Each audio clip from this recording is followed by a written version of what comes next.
live once again. ESFL Undisputed 5 Arctic Warfare. If you're on the East Coast like I am, getting some snow. I almost had a foot. I know even down south in like Georgia and the Carolinas, they're getting some snow. So thanks for joining us on this mid-January ESFL Undisputed event. I'm Euler, one of the owners here at ESFL. And guess what? We got a special guest. It's going to be the one and only Feckett, our producer and also co-owner ESFL. How you doing there, Feckett?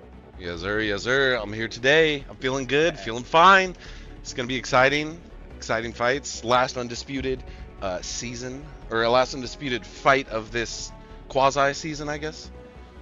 Yeah, it's like an exhibition mini season. We had 3 in a row. This is our 3rd straight. We actually had a few exhibition as well during launch in October, but let's just say we're going to take a few weeks off. We're going to get back to some UFC, of course, because ESFL, we love our UFC 5, so stay tuned for season 2 and some details on that. But in the meanwhile, we're like, look, let's get some Undisputed in, having some fun. There's also a test environment out. I haven't been able to play it. Unfortunately, I've been so busy this weekend, but it looks like from what I've heard from certain people that have tested it out, the patch that's upcoming, the next couple patches are going to really improve some of the hit detection, some of the other issues that we've seen with Undisputed. But we're still having a lot of fun here on ESFL. I'm telling you, Feckett, and let me know if you think differently. If you get the right type of fighters, the right type of competitors who try to fight without cheese, who try to fight honorably, but still go for the win and make it exciting, this game's already pretty fun. So each patch is going to bring it to a new level, I think. Yeah, absolutely. I think it's, it's one of those games where when you have your friends there and you've all agreed, we're not going to do this, we're not going to do that, and you get out there and you can pick who you want, you can pick who you want, you can fight how you want. I think this game's in a great place for that. Where maybe it does lack a little bit is the competitive scene. Can't have disconnects. We had a couple of those last episode. Yeah, we can't have those, yep. Right? Can't have the random phantom punches and stuff like that. You know what? I really want to know though how that last round, how the last round is not getting scored, right? Is that what's happening occasionally? They said they're going to fix that. They're going to fix that allegedly. But yeah, you're right. Like round 10, if you go to the decision, 10 round plus. And we are 10 rounds here, not 8 rounds. ESFL, we're 10 rounds or 12 for the main and co-main. The 10th round is some sort of bug where it's not being scored. They said they're going to fix that, but that just like came out of nowhere. Well, didn't exist before. So yeah, and I think I saw it on ranked a couple times, but I wasn't really sure if that's what was happening. So it was like, and it's tough too, right? Because when you win, you don't even care. When I knock them out or I win the decision, I don't even care whether or not I won that last round. Maybe I did, maybe I didn't. Doesn't matter. But on some of these really, really close ones where it's the last round is going to decide this thing. Well, yeah, I want that scored, right? I want that scored.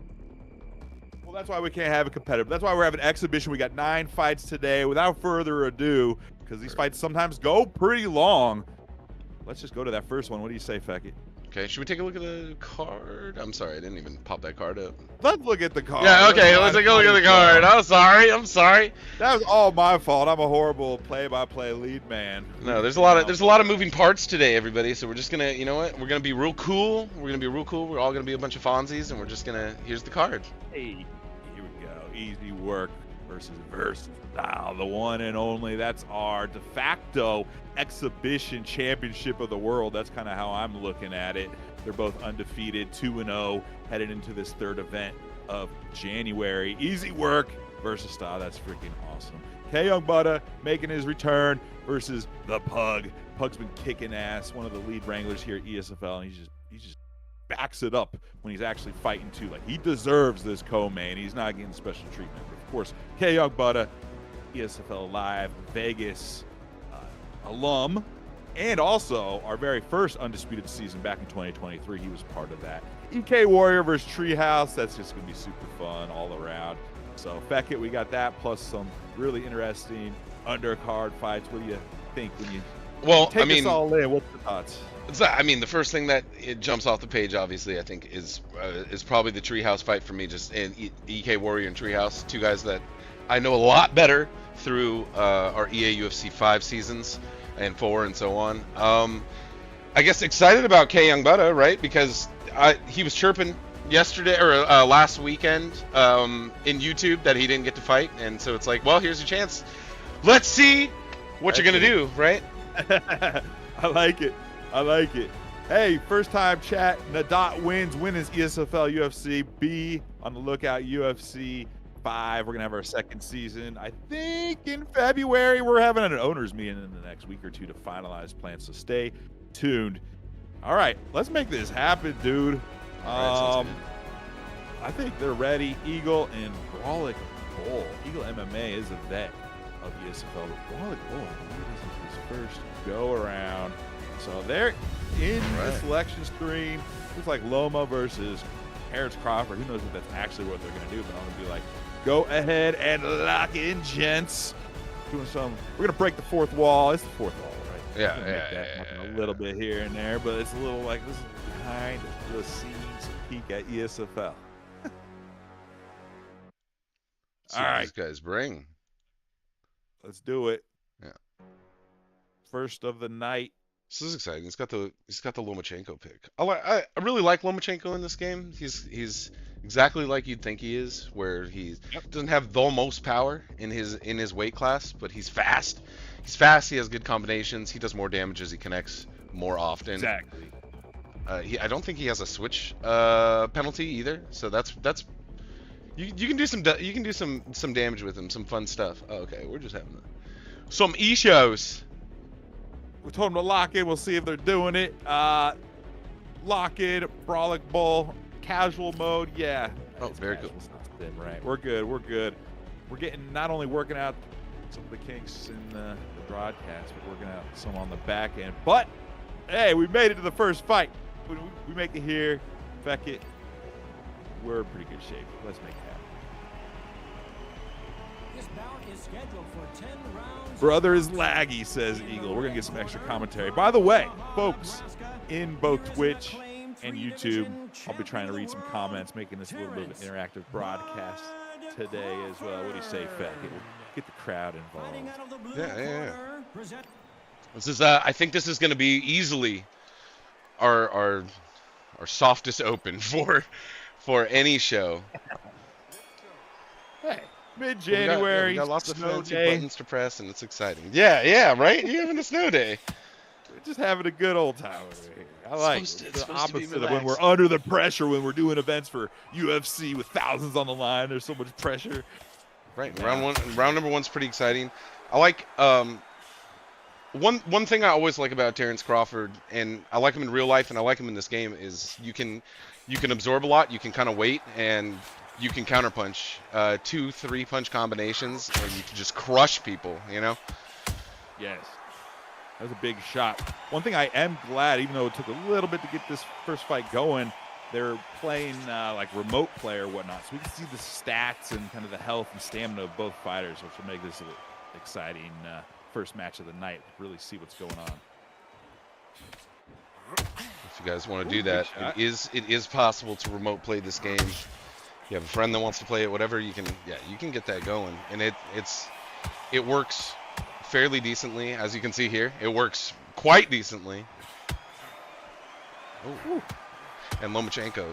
That's what you got to do as Lomachenko, right? You move in, move out, 1-2, and just pitter patter. You're trying to hit him as often as you can. Start building up block damage, build up any damage anywhere you can.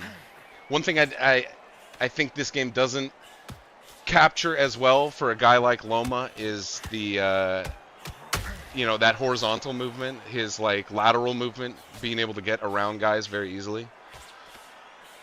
Yeah, the footwork in this game's pretty good, but I would say the lateral movement isn't the best. You can, of course, do the sideways bob and weave, which is helpful, especially for a guy like him, but it's still a little awkward sometimes to cut the right angles at the right time, especially when you're a guy like Loma that relies on that so much, and just being a frame or two off could mean life or death. And I definitely like that lateral movement animation. One of my favorites for being able to pull off something like Loma can do. I really wish there was some sort of a very tight angle that you can pull on it, where you can like that almost hip to hip and you're pivoting around them. land those, how he like lands those big hooks. One thing though that this game does really nicely is that whole you plant your body, you have faster punches, you have stronger punches. Yep. I love the power modifier. I think it changes things up a lot. And when they really improve the hit detection, hopefully the net code, and maybe even bring crossplay in. We got to crawl before we sprint. But all that put together, right. The power modifier is just huge. It can make such a big difference. I love the fact that they have it and they're trying to implement it. Ooh, good shots there. Whose mouse am I looking at then, says JJTNR. Good Not question. mine, though. Not mouse? mine. Yeah, it's not mine. Exactly. So you can I say knew what it you wasn't want. yours. Yeah, say what you want, say what you will. I would never make a rookie mistake like that. Never. Yeah, don't ever accuse me. I tell you right now, my mouse is hovering over all of the mute buttons because that's where it always is. Ooh, big shot there. That hurt Loma a bit. This is a PC matchup. We have all 3 platforms represented. We have only a couple PC fights. I think we have 3 Xbox and 4 PlayStation tonight. So we do have all the platforms represented. For the season itself, unsure which platform or platforms we're going to use. Probably not all 3, to be honest, Beckett, but at least I think we're going to go for a couple different platforms. It's really hard to run 3 separate platform seasons at a time, so that's another limiting factor. There's a lot of moving parts, and I mean, at least in what I've seen so far, it feels like the PC version of it is a little less stable than either of the 2 console versions. I mean, we definitely don't get the DCs, right? So. Yeah, great point. But then the crispiness, right? The crispiness. Like when it works well, PC is of course the superior machine, but it's just like depends much more on your system, what's running on in the background, and just like more issues can come up when you're using a PC. That's all been my 30-plus years of PC and console gaming. I love PC gaming, but there's just always something going wrong or some problem to fix. And if we don't like that when we're streaming this game, but this ended up being a pretty fun matchup. Take a look at this. Crawford's stamina. He's been a little more loose with it, and with a 10-round fight, like stamina becomes more and more important than ever. I think Terrence Crawford, he had at the end of that round, he was already starting to drop some stamina. I think he's definitely landing bigger shots in that first round than he was in the second round. And Lomachenko's starting to come on here. And he's got that modifier. He's doing, 3% extra damage as he strings together those punches. Nice. Yep, exactly. Like the combo, each punch within a combo kind of starts rolling. Like good old UFC 2 combo modifier, if you remember that. Mm-hmm. Oh, nice work here. I'm on it. Do you know which guy's which? I can't even hardly read their names right now. No, I forgot that they have the name and guest name. Well, the guest is the one on the right. So who was hosting? What does that even say right there, though? I can't even read what the name says. So it's Eagle MMA versus Brolic Bull. I think Brolic is hosting, possibly. Would that mean Brolic's Crawford? But I honestly am not 100% sure. If anybody in the chat can help our ass. This is actually turning out to be a fun fight. And whoever Loma is, he's taking a couple big shots. Head health's a little hurt. But he is working the body and making his opponent miss. So and he's definitely doing what I like to see, too, is, there's 2 ways to get out of the pocket, it seems like. You can do that, you throw the punch as you're holding back, and they do that step-out cross or jab or hook. And then there's throwing it and sliding back. And I definitely think Lomachenko's one of those guys that just does better at throwing and then sliding away from it rather than throwing on the move. Yeah. You got to hit and then run, not trying to do it both at the same time, do both poorly instead of one well and the other well sequentially, right? Yeah, and it's just, for Loma, he's got his stats definitely reflect him going up in weight over and over and over as the years have gone on. And so in some people's opinion, his power punching has gotten worse, but it's more like, well, these guys have gotten 10 pounds heavier, True. Yeah, they got a little bit bigger heads, take a little more damage. There's weight classes for a reason, and especially when you start off as a smaller guy, then 10 pounds makes a big difference. If you're already like 190 pounds, going up to 190 to 200 is not right. as big. And it's a trick for these guys. you know, I think people hear middleweight and they think, oh, 185ers, and it's not how it works in boxing. So, you know, it's like True. your super middleweight guys are like 153. For sure, dude. No, that's something that's always nice combo there, though. It's always kind of thrown me off. Whoever is Crawford, even though he's blowing through his stamina a little bit too much, he's catching Loma with some nice shots. It just feels like if he would maybe not, stop his combo just a little bit earlier, like he's still throwing here. He should have caught his breath. Now look at his stamina. He's totally gassed. That's not good for long term at all. And it's I think it's kind of tricky to see because it's small, but head damage leading a little bit on Lomachenko. His block damage is not recovering nearly as fast, and it seems like every time he gets touched, it's hurting him badly. Exactly. Good work here. 4th round coming to an end. CompuBox scorecards had it relatively close, but I feel like Loma's starting to come ahead on the volume side. But if you look at damage alone, Crawford presume would be ahead after these 4 rounds from damage alone, I think. I think in the perfect world, yes. I think Crawford is dealing more damage. Lomachenko hasn't really used that many power modifiers, right? I don't think so. No, and I honestly think he can just keep fighting this way. Yep. As long as he doesn't get caught by anything too nasty that puts him on his ass. Haven't heard that distinctive grunt, though, I haven't heard Lomachenko throwing those punches, so.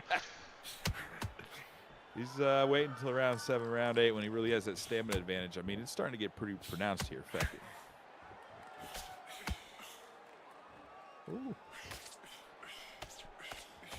Middle of round 5, slipping away right now.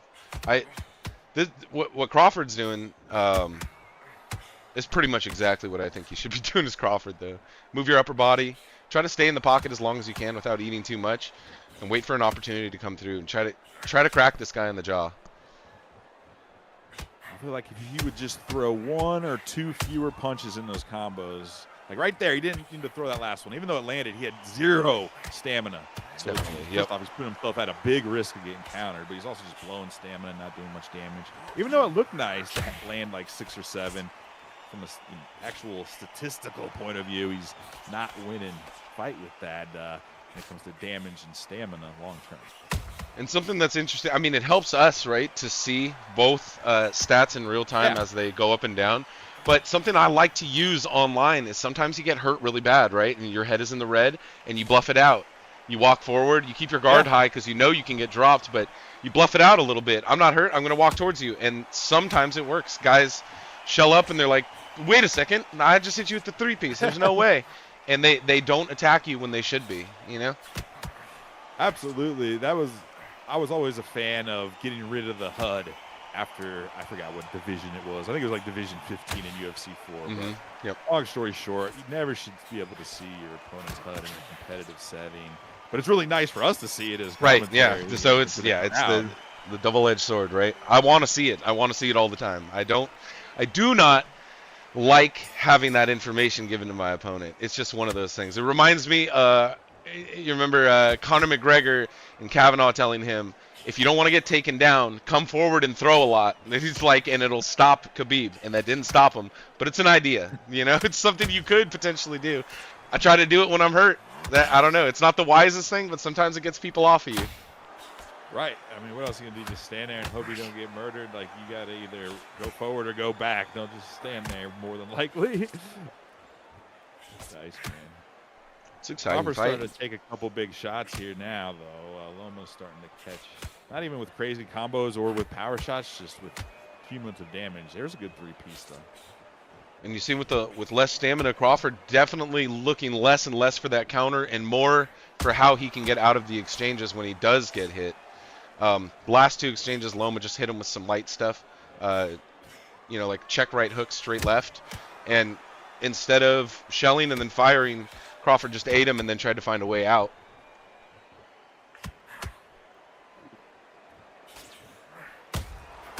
Pretty fun first fight of the night, though. they're fighting respectable. Oh, I forgot one thing I wanted to mention. Oh, nice shots there by both. Kind of early on, we were to start the broadcast talking about kind of your style of fight or a gentleman's agreement almost. But I know you're old enough like me where you used to actually play on the couch against people, and there was kind of like you couldn't cheese opponents, whether it's your brother or your neighbor or your friend. You get, punched in the back of the head or, get in a fight. If you do that in person, I swear people are more likely to fight dishonorably online. 100%. Oh, yeah. The ESFL, people Not when I'm seeing you eye to eye. Yeah. I'm just glad people fight honorably here in the ESFL. Otherwise, we shame you. And we do shame you. Shame you hard. Yes, absolutely. For the millions around the world watching right now. I hate that somebody pointed out that there's a mouse right in the center of the screen, because now it's like it's all I've looked at, in between rounds. I'm like, what's that mouse doing there? I even give my mouse a little shake to make sure it's not me. Yep. Yeah. I've done that a couple times, unfortunately. All good. All good. These are the type of notes we'll pass along as feedback to these fighters. So I like this doing a adjustment. full season, we don't have these.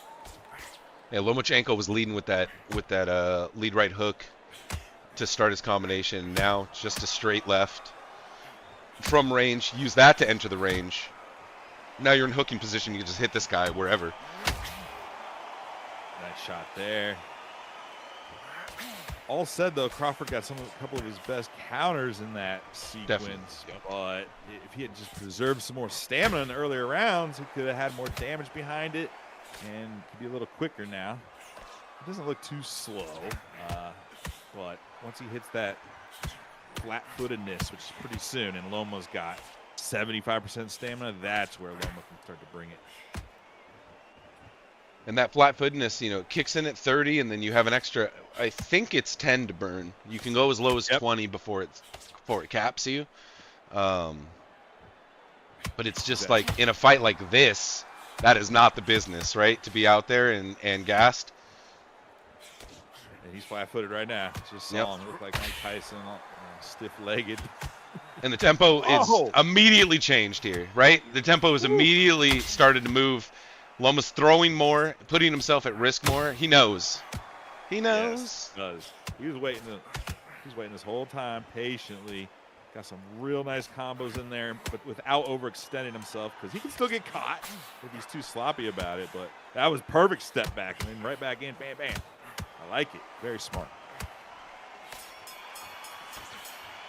Ooh, buddy. Now, feck it. There's a reason I made these 10-rounders, not 8, because I think 8 rounds kind of lame. I know it's a real length of in IRL boxing. IRL 8 is pretty common, especially as you're working your way up the ranks, even 6 or less, But long story short, this is the freaking ESFL, so 10 rounds minimum. In the main event and co-main are 12. I almost made it 15, dang it, but we ain't got that much time. Well, you know what? You know what's different?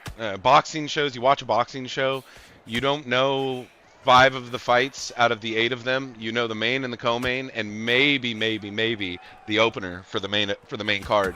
But like the other guys are like, Jehoshaphat from Samamamam. Like it's just right. You have no idea who these dudes are, and like even watching occasionally amateurs, guys just slip by me, and I'm like, there's too many. There's too many of them. There's too many of them, and I get it. 8-round fights, because I don't know what this guy can do, but maybe he can't go 12. Maybe he can't go 10. I don't know. And they each got like 2 or 3 belts they're defending, of course. Right. But ESFL, it's like we're always trying to put the best guys against the best guys, and I think it just warrants them giving them 10-round fights. Yeah. Oh, nasty. Well, there's that risk and reward behind. Hey, are you going to try to go for that 5-6 round blitz, but then run out of stamina like it's happening right now, and he's getting tuned up? Because this would have been the end of the fight right here, but there's still 2 full rounds after this. Wow, I can't believe it. Terrence Crawford just got his block broken in a little exchange there, and then a right hook crashed him, bobbleheaded. But he's firing back. Decent shot. Whoop! Well then. Caught him. Well I then. love it. Oh, he why you skipped skip the replay. highlights? Why would you skip the Why? highlights? Oh Wow. my God! I can't believe What we skipped a the straight replay. right We counter. finally- that was nice. Hey, and that's exactly what I was talking about, but in the reverse, huh? Like, Right. Crawford used a little bit of that inside movement and actually got his lead foot inside and through the straight left, which is not what you want to do, but it got him off the center line and it cracked him. Yeah, it did. Holy cow! He went straight down, face first. Got up pretty quick, all considered. Usually we don't get the replay, but since this is a share play, we had the option. But they skipped it. It's all right. I'm gonna have to go back and add that to the highlight, though. I'm building an ESFL Undisputed kind of like highlight reel. That one's gonna go into it for sure. We can't wait for the highlight reel.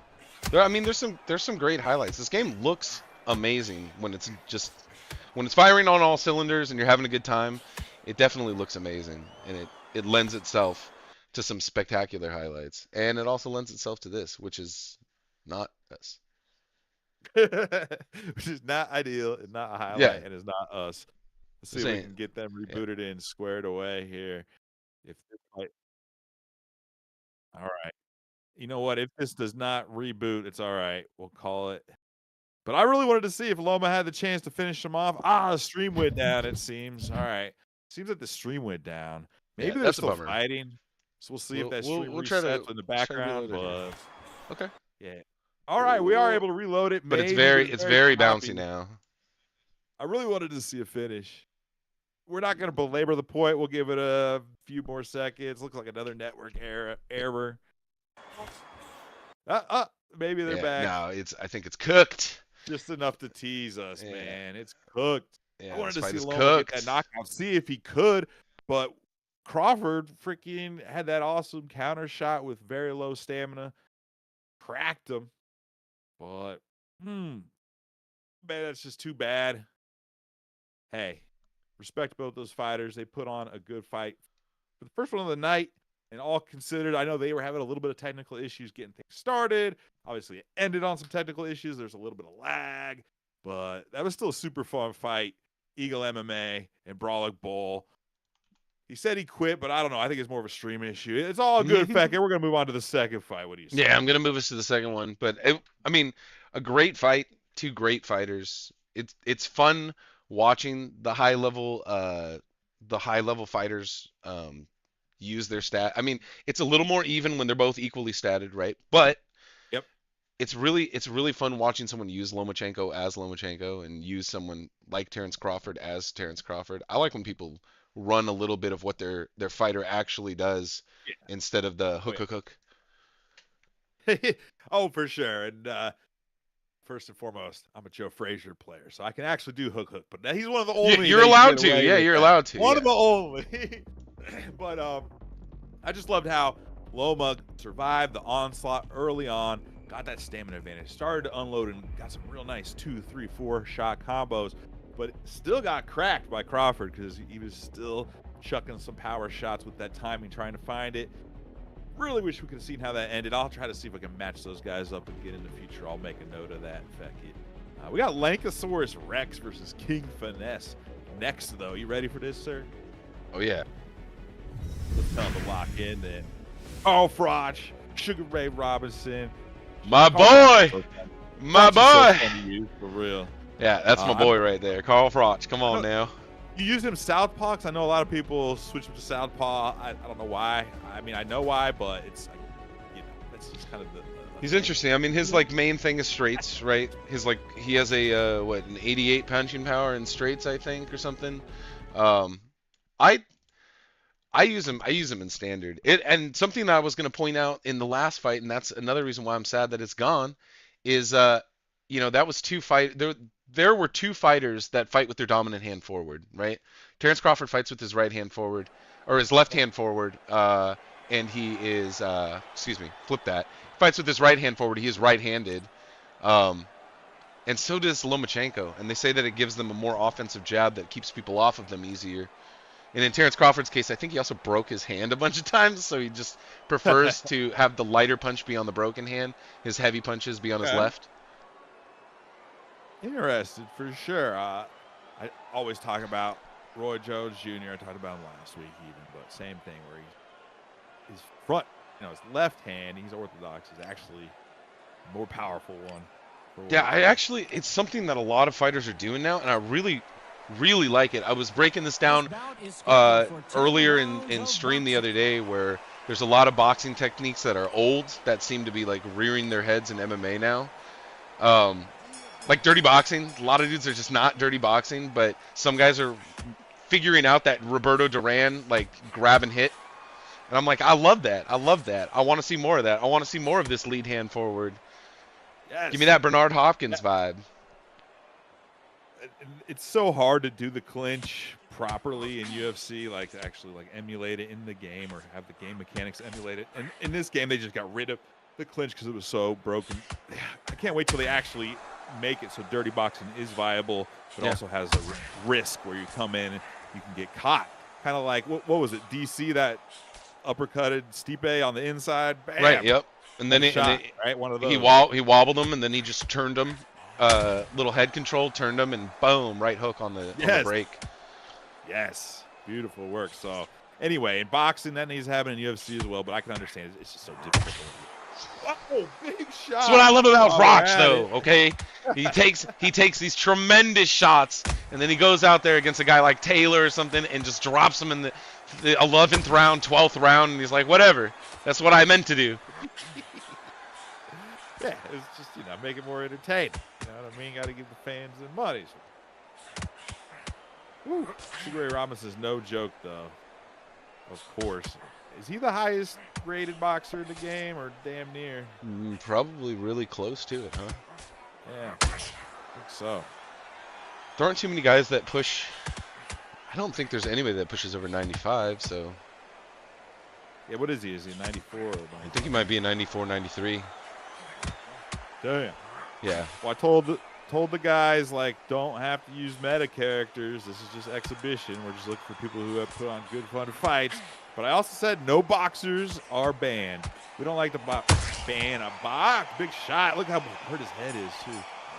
We don't like to ban fighters or boxers in the ESFL, but also, we do ban mirror matches. I will say that. It's funny, like, EA sort of figured it out, right? By doing the alter egos. So you like, hey, I want to play as Diego Sanchez, but he's trash. So what do? You give me Ultimate Fighter Diego Sanchez. Now I can rumble with a 5-star character just like everyone else, but I get to be a Diego. This game doesn't really have that yet, right? What you see is what you get. Definitely. That's actually one of the best parts of UFC 5 is the alter egos. I love that. And but in this game, every new fighter or version is a paid DLC, unfortunately. But they've had some pretty cool DLC boxers. I haven't bought any, not going to lie. I bought them all. I'm not going to lie. Yeah, feck it. All in. Had the big Christmas Steam gift card burning a hole in my pocket and purchased them all. I mean, they're fun. They did the classic, like, man, don't you really want Eric Morales? And you're like, yes, I do want Eric Morales. And they're like, here's 2 alternate skins for, who was it? One for Fury and one for Roy Jones. And I'm like, well, I don't want these. $20! I don't care. They're pros at that. Yeah. But as long as they keep improving the game, I understand they got to get money, is what it is. This right here is exactly what I want to see, though. Yes, that's what I'm saying. That straight right, left hook to the body is exactly what I want to keep seeing. That's how you get people down, as Carl Froch. Straight right, left hook to the body. You called it perfectly, Feckett. 110% perfect. Can you walk us through that again? It's just, he was leading, as I often do. You lead with the left hook, you go with the straight right, as Carl Froch. You always want to get the straight right in there because that's your money punch. And he decided, what if I just lead with the power punch and go to the body? And if he doesn't respond, then I can go back upstairs. And that's exactly what happened. He went to the body a couple times, and Robinson just shelled up. So there you go. Yeah. Go to the body, bring his hands down, come up top. Left hook, right hook, drop him. Lankasaurus Rex, big shot, love it. We'll see if Finesse can not only shake the cobwebs out of Robinson's head, but also kind of get over the shock. I mean, some boxers, some competitors here in the ESFL even don't get rattled at all by that, but some can start to question like, oh man, what am I doing wrong? I need to gel up a little bit, and that could, maybe that's good, maybe he needs more defense, or maybe that's the exact opposite of what Finesse needs to do. And It's it's up to like, him to it's find tricky. out. It's two guys that are like boxer punchers all the way, right? They're somewhat boxing. They're trying to hit you hard. Somewhere in the combination, they're trying to hit you hard. And so it's like they're both trying to do the same thing. And when that's happening and one guy gets the drop first, well, sort of changes the whole game plan. Something Finesse maybe can do here.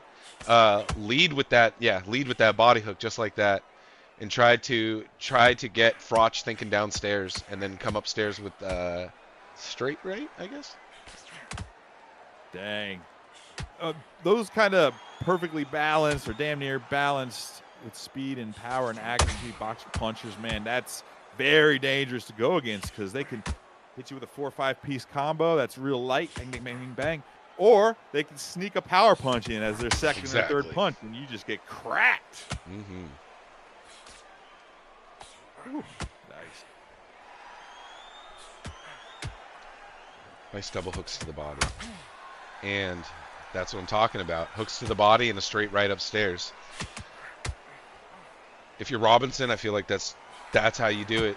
Yep, go to the body and try to bang upstairs with a straight right and catch Froch sitting on the straight line. One thing Froch doesn't do is move a lot.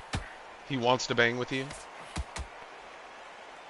And Lankasaurus Rex wants to bang too, because his head health is at like 20% in the red, and he was still coming forward, throwing shots. So it fits him well, apparently.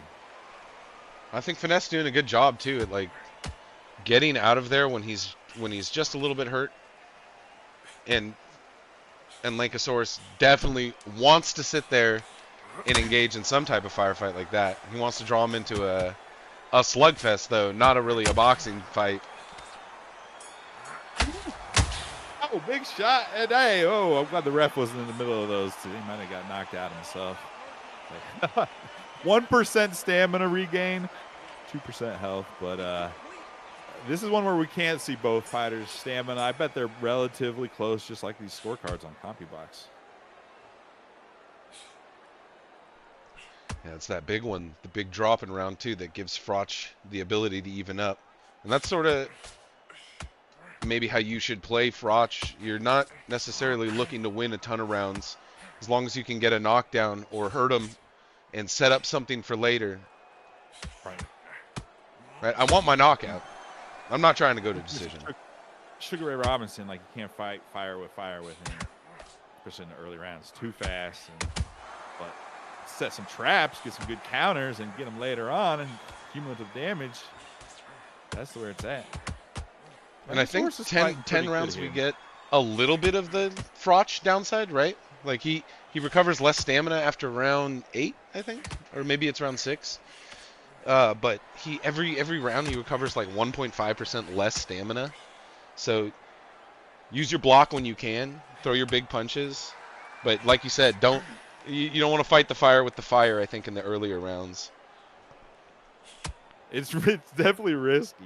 But I mean, Lankasaurus kind of won one of their biggest firefights with that big shot. So hey, maybe he wants to roll some dice, but still smart to maybe wear out Ray Robinson and get a little bit of a read on your opponent too.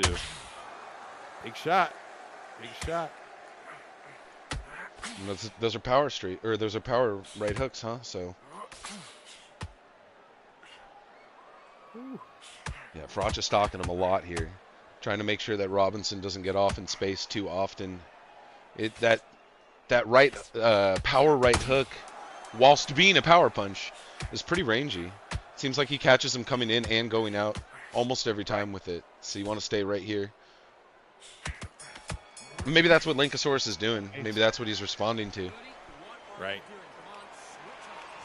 Yeah, and I did mention it a little bit earlier. The hit detection is being worked on. There's a test environment. I didn't get to try it out yet. You didn't? Did you get to try it out? You heard about that, right? No, I'm trying to think. I mean, it's probably in the public play test, right? So if you guys don't know it, you right-click your app in Steam and go down to settings. And you can switch over to what type of load it is. Okay. We'll keep rolling with it while I can. Nice.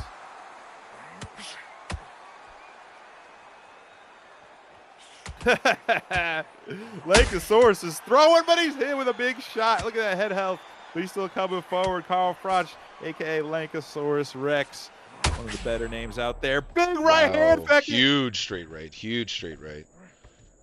Ooh. Yeah, Carl Froch just got to walk him down. Got 46 seconds left in this round. He's got him in the corner, but he's able to back out. Finesse surviving here. In those situations, when I get guys rocked and they're obviously holding the head because they're rocked to the head, that's why I think, you know, Carl Froch is so fun. He hits so hard, you can go anywhere with power and drop them sometimes. Even if they're not hurt to the body, you just throw like 2 power punches to the body. What a down! Laid out. I love it. I think he got a little too much, aggression there. He was feeling like he was gonna get his knockout, but instead got caught face down. That's got to humble him a little bit. Ooh, buddy, this turned into a very interesting fight now.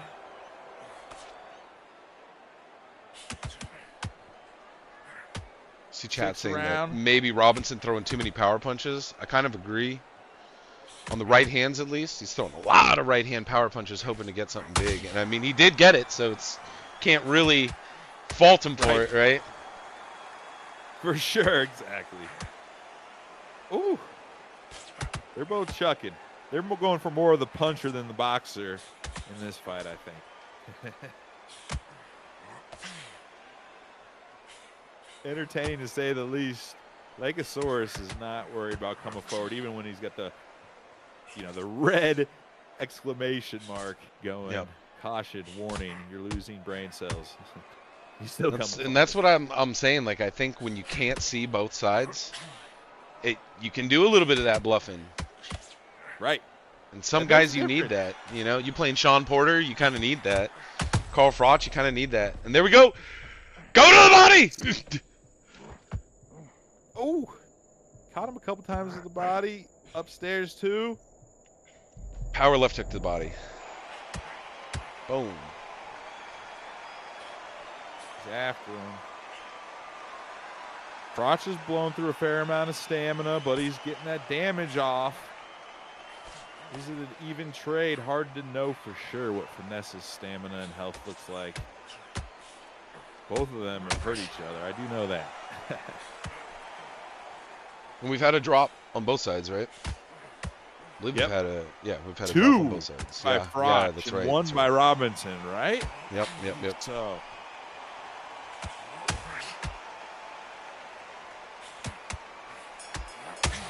Oh. So a couple of the animations in this game are a little jank. I know that they did improve some before launch, and they're hoping to improve some others. But I think a couple improvements on some of the animations, plus improvements to the hit detection and the net code, will bring this game to a whole new level there, effective. Should figure out a way to fix my net code. Womp womp. Good luck, man. Yeah. If I get disconnected, it's because the power went out to my cabin. So I got to put a snow here. But it's beautiful out, by the way. But stream is being held together right now by hot glue and bottle caps. But we're doing it anyway. This beautiful. ESFL Undisputed 5 Arctic Warfare. Let's make it, baby. Froch and Robinson getting slower, but I think this more than Froch, it hurts Robinson, right? Like Finesse, a lot of his stuff is landing in combination rather than single big shots. Right. Right, and if you can only land like 2 punches now, which it seems like that's all he's got in the tank. Huge body shot against Froch there, though. Not only did it sap Froch's body health, but his stamina went all the way down to 0. Look at his body health. It's that red. It takes a while for your health, whether it's your body or your head health, to recover in this game. I really like that feck. It takes a while to. You can't just suck it up and keep moving forward sometimes. You can And I like feint. the whole like still being rocked after getting down sometimes. Yes, Just exactly. It's not the every time, persistence but of it seems to damage. make sense. Yes, exactly. It's not. That's a perfect way to put it. The persistence of damage. Nice left hand though. Chopping Ooh. left hand. That's what I mean about Froch. You just got to land sometimes, and even though you're low stamina, it's not necessarily the worst thing in the world. You can throw power punches still, and sometimes one of them connects, and you just crush people. Like that! Like that. Perfect timing, too. Perfect timing. That power right straight, just whoop. Oh no! He takes one for right on the chin as well. I love it. This is turning out to be a pretty fun one, buddy. Yeah, turnaround fair play. Finesse coming back with that straight right at the end of the round. It just, you can definitely see Froch lands a big shot, and Robinson's, Finesse's first instinct is like, let's get out of here, let's recoup. Finesse lands a big shot, and Asaurus immediately wants to engage him even more. Yeah. Oh yeah. He's like, Yeah, Linkosaurus just wants to engage him even more, which is like, yeah, I like that. Blood and guts. the berserker lifestyle. He's like, I see red. He punched me. I just want to come get some even more damage to me and you. I'll take one to give one, as they say. This is turning into a classic Froch match too. It doesn't matter if I'm tired. I can throw the Keith Jardine arm punches at you, and I'll just knock you out. I don't need technique anymore. Technique is for wusses. Whew. He's come with some nice uppercuts as well. So not only has he landed nice left hooks, obviously the very powerful right straight, but some uppercuts inside too for Lankosaurus Rex. And we don't see too many guys throw uppercuts too often unless they're the body, huh? So there you go. Giant right hand over the top, sending Robinson on skates backwards. And that's what I mean. Immediately defensive, because he knows any one of those touch you, you can go out. Good work. In the chat, Baron Von Jedi says, bro, these kids don't know who Dina Mean Keith Jardine is. Ooh, poor Oh, kid. I'm sorry. Once upon a time, there was a guy who beat Chuck Liddell, and he was the Dean of Mean. And I went to his school, and he was a tough dean, but he was fair. He was tough, but he was fair. Built character. I forgot what he was even talking about, but last night Rampage Jackson mentioned Keith Jardine on his Twitter. I don't remember why or what context. Yeah, Keith Jardine was the king, man. If you guys don't remember, Keith Jardine used to be the guy that just decided that I don't have to turn my body when I punch. My arms do all the damage for me, and I look like the Techno Viking, so I got a lot of pluses, not a lot of negatives. Yes. That's awesome. That's awesome. All right, man. We're getting into the almost. Froch is at the stamina round. cap limit right now. Bouncing off of it. We got plus 1% after being at 20%. That's Okay, so it is round 8. Round 8 and up, you start losing that ability to replenish yourself. I don't know what Finesse is. He is. Oh, nice lead uppercut. Look how bad it hurt him. That one power lead uppercut knocked his head health all the way down to just a sliver. That second one was partially blocked, but he's super hurt. Lankosaurus better be careful of acting like he's not hurt, because he could get floored or maybe even just flash knocked out. But you definitely see it, right? Finesse looking to land a jab and something else, or a hook and something else. Like, he's not as confident on that one shot power to get him something. Whereas if you're Froch, if I'm Lankosaurus, I'm leaning on that all the time. Every engagement is a hard shot somewhere. Yes. Oh, for sure. No, that's your only hope if you're gonna at least win on that. And then you can't trust the judges if you're either guy, right? I guess Lycosaurus has got one more knockdown, but he could easily lose this fight to judges, so he's got to go for the finish. Right, especially when, you know, you're Finesse and you've been landing punches in combination all night, so you're at least landing at a clip of 2 or 3 to 1. But 3 huge misses to the body right there. Not that is not what you want. This has been a very entertaining fight. I'll give him that for sure.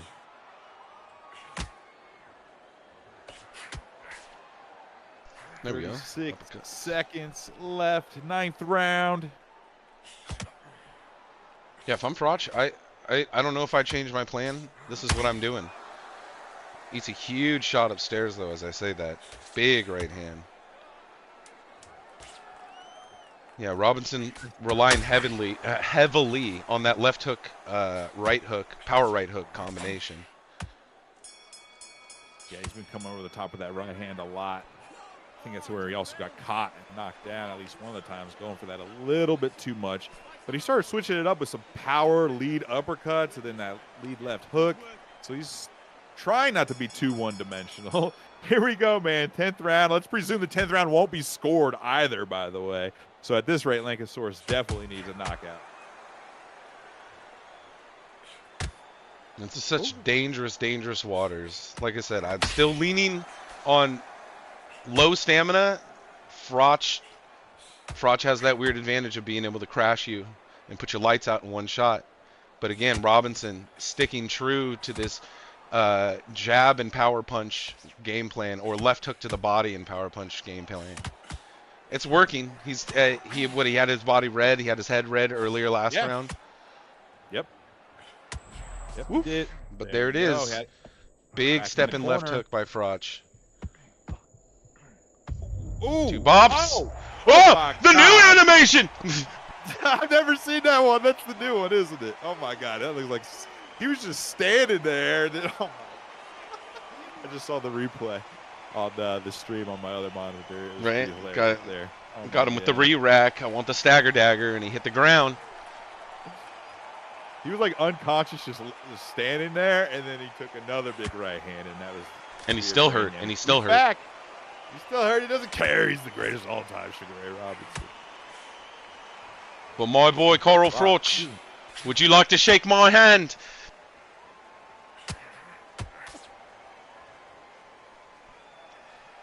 Thirty seconds, last round. Yeah, just power punch, Froch. Power punch. You got to do this guy like Carl Groves. So people don't get that. They didn't watch Carl Groves versus Cameron Groves versus Carl Froch. He asked Groves if he wanted to shake his hand, like it was some sort of big honor. Oh, very nice. Let's take a look at these decisions. I mean, you can't really look that bad in the mouth, right? He was doing a lot of work there. Won that last round. Looks like it wouldn't even have mattered. It would have been a majority decision if he did win that last round. Yep, I presume that exactly. So it would have been 80. Yep, exactly. Majority decision with one of those judges giving it a draw. So damn close fight. Even though it was a little, I think we had a small tech issue in between. All considered, those guys left it all out there in the square circle. Good shots, some back and forth. Both guys, to be honest, got a knockdown or two. And a lot of fun, all considered. Lycosaurus Rex, that was his debut in the ESFL too. I got a feeling he'll be back. Nice. All right. Night is moving along swiftly on Boiler. Here with Feckett.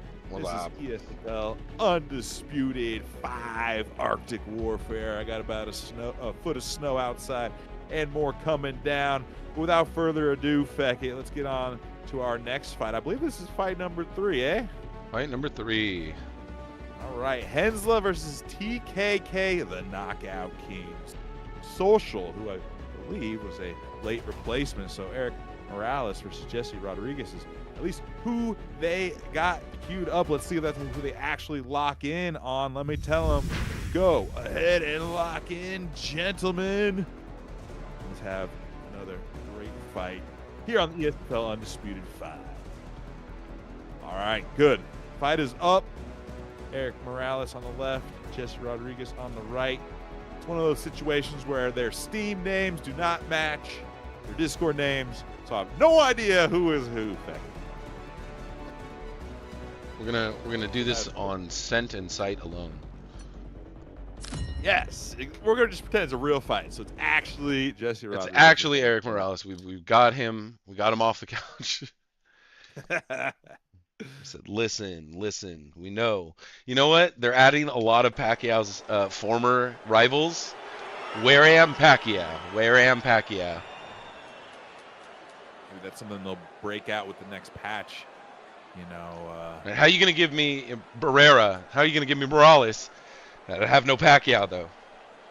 Hurts my heart. I wonder how much Pacquiao would charge to be in this. That was something I was always super impressed with ESBC, and then of course now Undisputed. Some of the big name fighters. How did they get Canelo and Tyson Fury, and of course the legends: Joe Louis, Joe Frazier, freaking Ali. And you imagine, like, it's a totally different beast, right? Like, the UFC, EA, you go to the UFC, you say, give us your fighters, and they say yes. Exactly. It's got to be way more difficult to get all these individuals. Now, some of them may have, like, share agents or something, but that was always something where I was like, okay, this game could be legit. They got this roster. I'm going to dedicate some time and effort to it, and I think this game is improving every patch, and I'm looking forward to seeing what fighters are next, man. I like that it is improving. I mean, I thought this was a game that either they were going to be like, it didn't go like we thought it would, and we spent way too much money on it, it's time to get out. But instead, better animations. Definitely, I mean, playing with friends offline, almost everybody I've played with has said, wow, this game feels like a game that I would pay money for now. And it's like, yes. That is good, because they do want you to pay money for this game. Ridya season or whatever. I think I said it right. But that made a difference. They got multi-million-dollar cash infusion into Steel City Interactive. Oh, nice shots there, Rodriguez. Nice work here. All right, we got some action here. This looks like a pretty legit boxing match here, Feckett, we got going on. I can't remember. I've only played Morales a few times. And I believe this is social, right? Social is Morales? TKK That's the thing. Social. I'm not even sure who's who. Let me see if anyone ever answered or we got that. I think Social sent the invite, so that makes Morales Social. Yeah. But, I mean, doing what I would do is, as Morales, you let someone swing and then slide in with the jab and try to work off of that or get out of there if it's not there. Both these guys swinging hard, getting good counter shots, but not afraid of firing first. So great first round so far. Both guys got a couple good licks in there. Big shot. Ooh. Wow. All right. Amazing I'm left hook loving counter. this round. Left hooks to the body. You got it. You got to do it. I think you got to put that the water downstairs and try to slow down, especially at lower weight classes, right? You just got to slow guys down. Right. Lower weight classes, 10 rounders. It is really worth investing some of that body work and making your opponent miss and countering to the body. If you can do both of those consistently, dude, you're going to be in great shape come round 6, 7, 8, and beyond. Maybe this is just some trepidation that comes from playing EA UFC 5, but you know there are way less punishment for going to the body in this game in Undisputed versus UFC. And I don't know, in the beginning of playing this game, I never went to the body because I'm so hardwired. Never do that. Guy will uppercut you, guy will knee you, guy will just land overhand right and it'll ghost lock onto your brain. Like, yes, I'm not dealing with any of that. 110% agree. Like, it used to be one uppercut that you ducked into was death.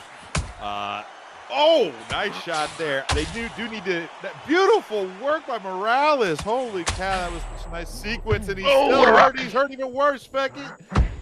Into the corner he goes. Yep, power left hooks to the body. That hurt, man. That is. Morales got that classic, like hard-nosed Mexican boxing style. Throw left hooks to the body and crumple people. it's almost like you'd rather get hit with one clean shot that put you down for 6 seconds than like 10 cumulative nasty shots, mostly to the body. Like that is actually worse, baby. And they, you know, like all the way up and down like the history. You got these guys that throw Roberto Duran or you know, the Golden Boy himself or Ryan Garcia. They throw these chopping left hooks to the body that don't floor you in one hit, but they just got to crack you with 2 or 3 of them. Ooh. I love it. You guys came to freaking fight. Social getting a little bit sloppy after that. Towards the end of this round. Not that he can give the round away at this point, but some guys get really, really careful after getting the knockdown, right? And some guys think, now it's time to go. I got the knockdown. This is my round. I can do whatever I want. Well, this is just an exhibition. And I told everybody what we care about is how you fight and how exciting it is, not if you win or lose necessarily. So maybe he's like, you know, no reason for me to be careful. I just want to go for the knockout. Or maybe that's his style, because in UFC and other games we've played, some people with a lot on the line will still fight kind of reckless and crazy. That's just how they are. So hard to tell for sure. That loose stance just to get those punches out faster. You don't see too many people using you remember like season 1, it was all about the jab, step back straight, and that's how you smashed people. I don't see anybody really do moving strikes that often anymore. He definitely nerfed that. I'm not going to say fixed it per se. Improved it. Still got some issues with it. Nice shot over there. So, like a lot of games, it goes through little phases where like some things are overpowered or broken, and they fix one thing, and then it's whack-a-mole. Nice shot. Kind of like Call of Duty with certain guns are always the meta, stuff like that. Yep. And it's still something like, I do it all the time as Amir Khan still. I still do the step back, left hook when guys are crowding me too much, or step back, jab straight to keep guys off of you. But they don't drop you like they used to. You know what does, and I know you're going to agree, though, is catching on the end of one of those Carl Froch power right hands. I'll catch anyone on the end of Carl Froch. I'm telling you. That's the boy right there. Him and Ricky Hatton, those are the guys. Yeah. Hell yeah. I love fighting with both of them. I'm telling you, though, some of this has to do with the hit detection, so when they improve it and hopefully add some extra vulnerabilities when you lean into punches. Oh, nice shot. That type of stuff will be more viable and hopefully more realistic, quote unquote. It's still a video game, but the closer it can, the risk and reward can be towards real boxing, the better. 66% stamina, dude. That's it. He's taking some big shots to the body and he's blowing his load, but he's also up 30-26, and his opponent probably doesn't have too much better stamina either. So this is definitely a firefight. We'll see if Rodriguez can do anything to turn the tide. Social doing that thing that I really, really like. Throw a jab out there, hook off the jab, and sometimes you just catch guys standing still because they're like, it's just a jab. I'm waiting for the power punch to actually make some sort of movement, and they don't expect that floating hand to catch him right there. He jab to the body, and he's sitting in the pocket waiting for the right hand, and flicks the jab off of it, or flicks the hook off of it. Cool. Stepped right into it. Tried to time him up, but unfortunately got timed up himself. Devo Time 01 in chat says, is this PS5? I'm actually not sure exactly which one this is, but we have all 3 platforms representing tonight. Xbox, PC, and PS5. I forgot which one this one is, though. Right, tonight the internet is being, we just have the entire internet of Undisputed. Yes. Ooh, nice straight right by Social. Social doing a great job at stopping just short of his range and allowing Rodriguez to fill that gap and step into something rather than walk straight into him on his own. Definitely. Well Rodriguez done, getting hit too. See what I mean? He throws that jab in, and he's just outside the range, and he waits for Rodriguez to throw something with a forward step, and then he lands. Oh, my goodness! That was like art. If Kingsley was here, he'd be like, Timber! Timber! We miss you, Kingsley. We miss Wow. you, Kingsley. Go Bills, although I don't like the Bills that much, but that's all right. Just watched him Da Vinci his face right there. That was amazing. Little slip under the lead hook, getting lazy with the lead hook or the lead jab, slipped under it and threw his own right hand over the top. Crushed his face. Hadouken. Oh, caught him up nicely there too.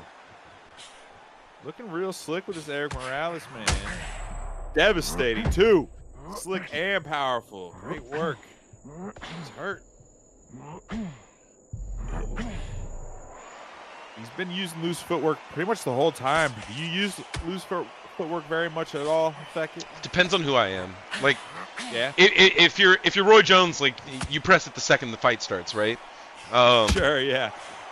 Some guys I like to use loose if I'm playing Deontay Wilder. Okay. Yeah, because he's not doing a lot of blocking anyway, and I want my punches to get out there quicker. I noticed that loose really helps you set faster more than anything. I mean, there's other advantages, but when you're moving and then you stop moving to try to set and throw a punch, you settle a lot faster. Yeah, I definitely know what you mean there. The loose movement, just having it available is also a really cool, innovative feature of Undisputed. You know, there's a lot of problems with this game, but there's a couple really cool things, and I think loose footwork is one of them.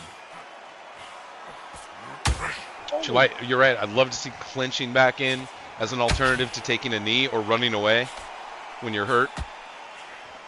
Or even if just, you got a guy that's trying to inside fight you. You got like somebody that's like Sean Porter, and they get a bonus for punches on the inside. Right. You just clinch him. Perfect. Stop that. Tyson Fury, he was trying to clinch up and kind of tire out Usyk in real life. He's kind of use that his body weight, lean on you a little bit, and catch you with an uppercut.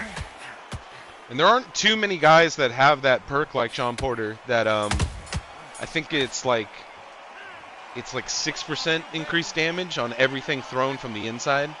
And so he's like, he's the guy. He's that guy. Right. You get inside and you throw hooks. My man Joe Frazier's got that as well. He takes less damage on the inside and outputs Right, more yeah, damage okay, yeah, that too. on the Yeah, you inside. take It's a double whammy. That was nice. I like how counter jabs can actually do some good damage in this game and really set up the rest of a combo. I'd love to see, I haven't seen it too often this season, but guys using power jabs to stop the forward pressure.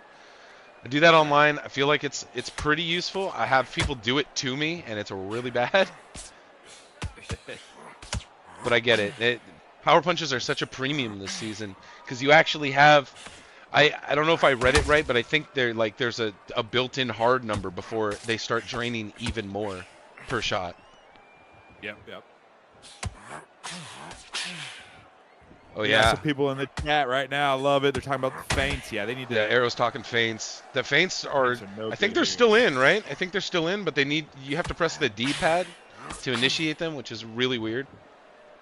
So I never even tried to implement them in my game because it was so goofy that I figured they would hopefully change it because it was so awkward.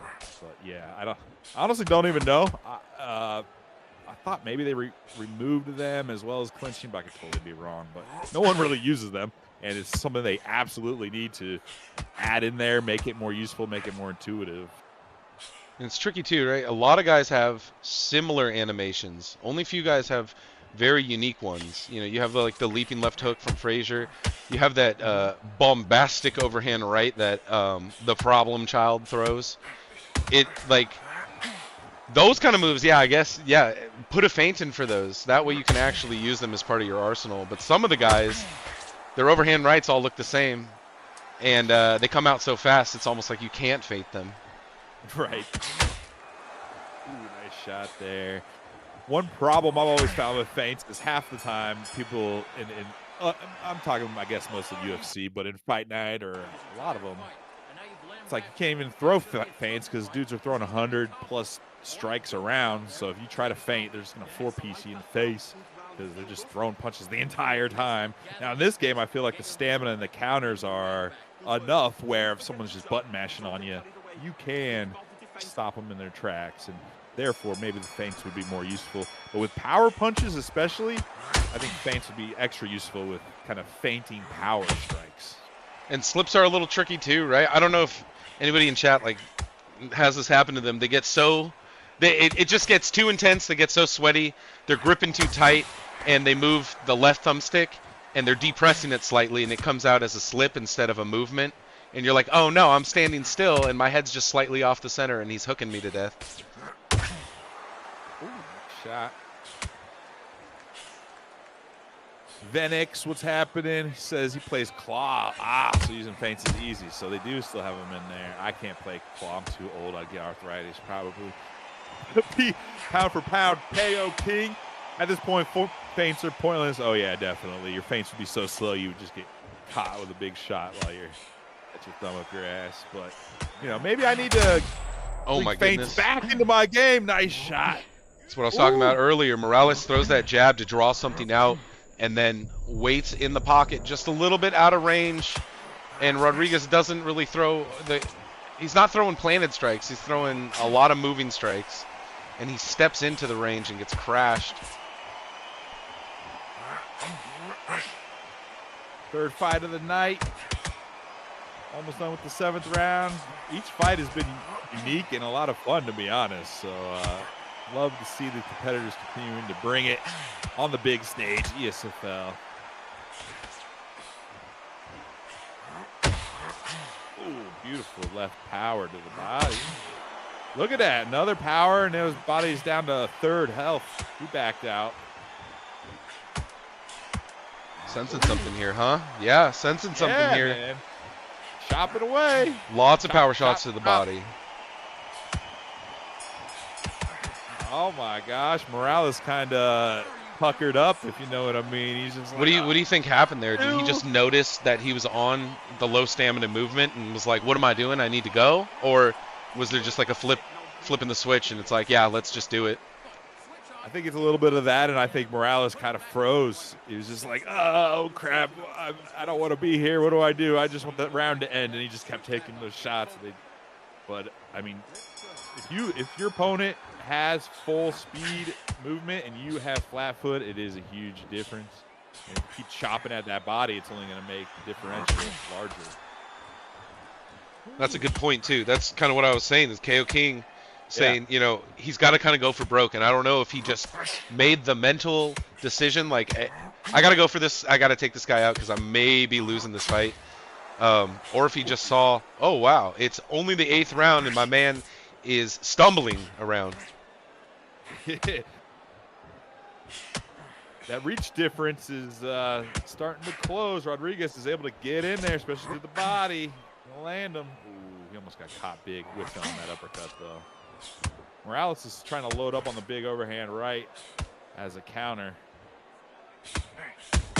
Echoing the sentiment exactly, though. Like, Socials needs to box smart here. You just got to box smart. You're up probably on all the cards. Let's just hit and not get hit and win these last 3 rounds. His head movement. Yeah, you don't want to be this close, Rodriguez, but nice shot there. Oh my goodness! He ate him alive and threw 3-punch combination that all missed, but he is hungry like a fat man on a Christmas ham. A diagonal head movement followed by the rear hook, that left hook right to the liver over and over. Good work by Rodriguez. Look, that body's still hurt. The long-term health of the body isn't that low, but it just takes 1 or 2 big counters, and he's on the floor again. Now he's going upstairs with it. Big shot. Pretty smart of him, using the last bit of his, let's say, his better movement, using the last bit of it to try to pour it on him and get something, because now they're both last call stumbling. So last call stumbling, we're gonna have to call that from now on. I like it. Last call. Let's go. This is second to last call right now, but this is definitely, they're at the end of their tanks here. Morales is going to have to drop those elbows, but we saw Rodriguez go upstairs with a big left overhand, so this is getting real interesting. That said, Morales has already done a lot of damage to Rodriguez, so if he can just catch him with one of those perfect counters like that, he hurt him. Right, if I'm socials, that's exactly. I'm still sticking to the game plan of box smart, look for counters. I'm not looking to overwhelm you and knock you out right now. Ooh. Power shot to the body might power sit punches him down. could be the right thing. Sorry for stepping on you there, Beckett. Ninth round, halfway through. Morales has as low a stamina as you could possibly get. There we go. Yeah, and to chat's credit, the change to power shots on the body, monumental for Rodriguez. Keep doing it. Granted, you're the shorter guy. It's a little bit tougher to get to the body. If you can string two together, what seems to be working tonight is throwing the jab and getting socials to lean back rather than actually, slide back, and then go to the body with something big. Great point. He's hurt. There we go. There we go. Yep. He's like dropping his elbows, but he's getting around the guard. He's trying to T-Rex him right now, and he just can't catch him. Oh, that was a big shot upstairs. This is why we make it 10 rounds, baby. Yeah, definitely.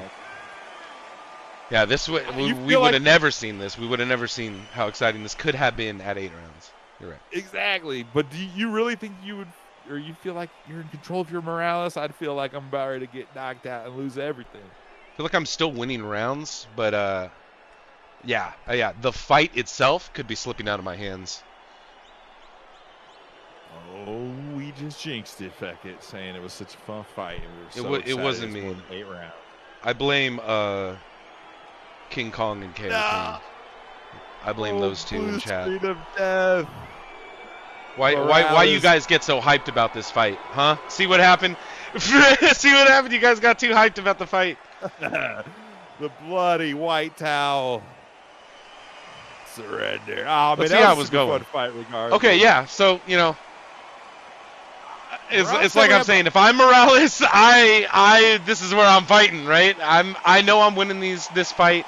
I just need to keep doing what I'm doing. But maybe the fight was starting to swing the other way. The actual fight. Maybe not the score.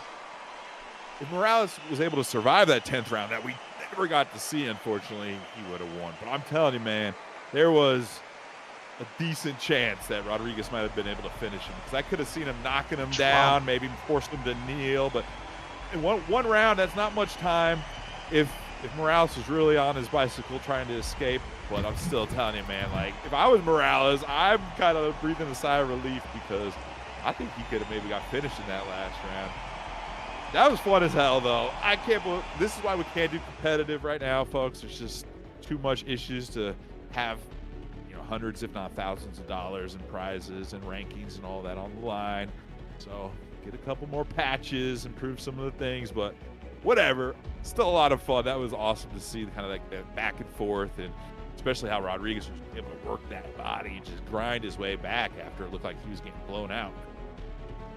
And it's too bad too, right? Because he made the best adjustment that you could have made right there. Like, I'm down in all the cards, but my man is tired. He's been tired for the last 2 rounds, and I still have stamina. Maybe I just blow some of this going hard somewhere, and he picked the body, and the body was perfect.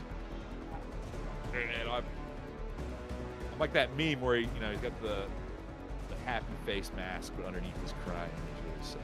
That's what I feel like right now. It's all right, though. We're going to move on to the next fight. The show must go on, Beckett. We got, let's see, is this King Kong TV? Is this the same King Kong, pound for pound? That's KO King. That's not King Kong. I think it's a different guy. Okay.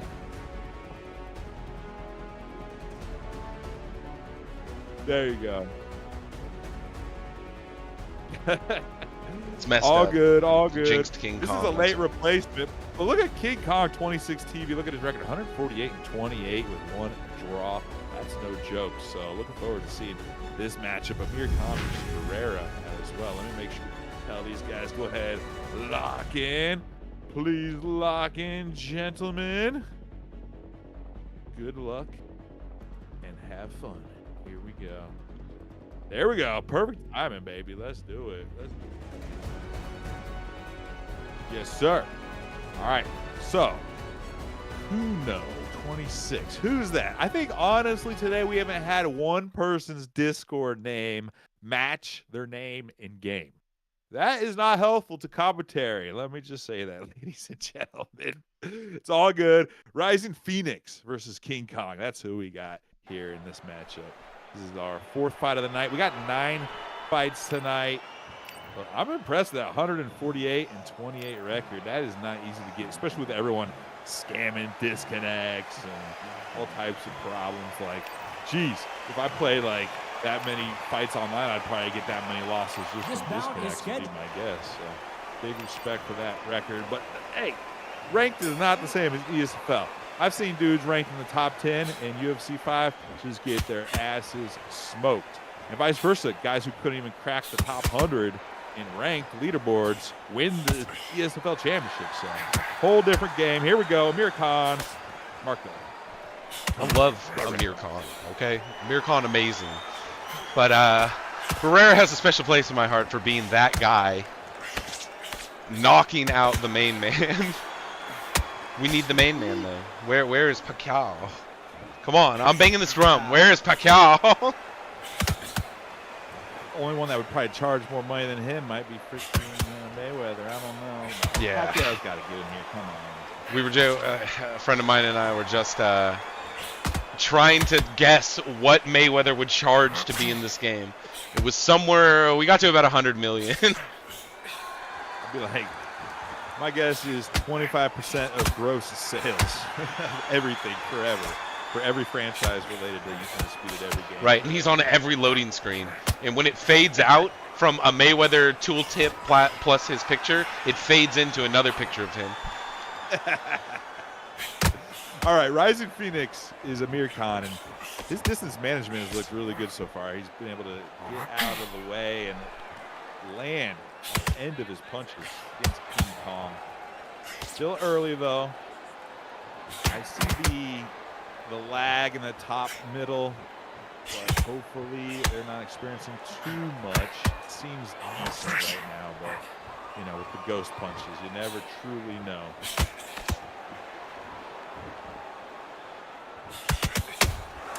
Ooh, shot. I feel like they fixed a lot of the desync over time. I mean, obviously it was terrible when it first started, but I could agree for sure. It's like a work in progress, and in between patches they improve it slightly, I think, too. So it's like, hey, they're working on the back end even in between patches, but it's still not perfect by any means, but getting a little better. There we go. Beautiful three-piece to start the round. KO King talking about the Barrera versus Morales fights. Of course we know that. We mentioned Keith Jardine. Of course we know that Eric Morales Barrera fights. Oh. Yes, we're not right, you don't mention an obscure fighter like that and then not know big fights. Come on, man. Some of the basics. I have not used Barrera either because he was a DLC boxer, right? Yeah. So that's the thing, like that last DLC, the Problem Child DLC, it's like I wanted to try Jake Paul out. I wanted to play as Morales and I wanted to play as Barrera. But included in that price was an extra skin for Fury. I'm not talking like the 06 version. I'm talking just a different set of pants. And then they had a different set of pants for Clarissa Shields. Ooh, big shot. Amir Khan hurt a bit. Honestly, though, that's not a bad combo. I'll never use Jake Paul probably, but I'm sure some people will. But anyway. Oh, come on. It's fun. You got to do it. He has a unique uppercut animation and a unique overhand right animation that are just mint. You've never seen someone throw an uppercut like this.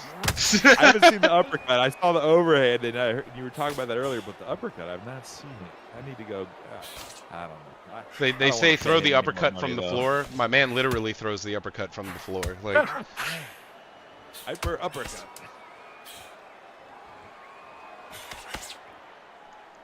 Pretty tactical battle here.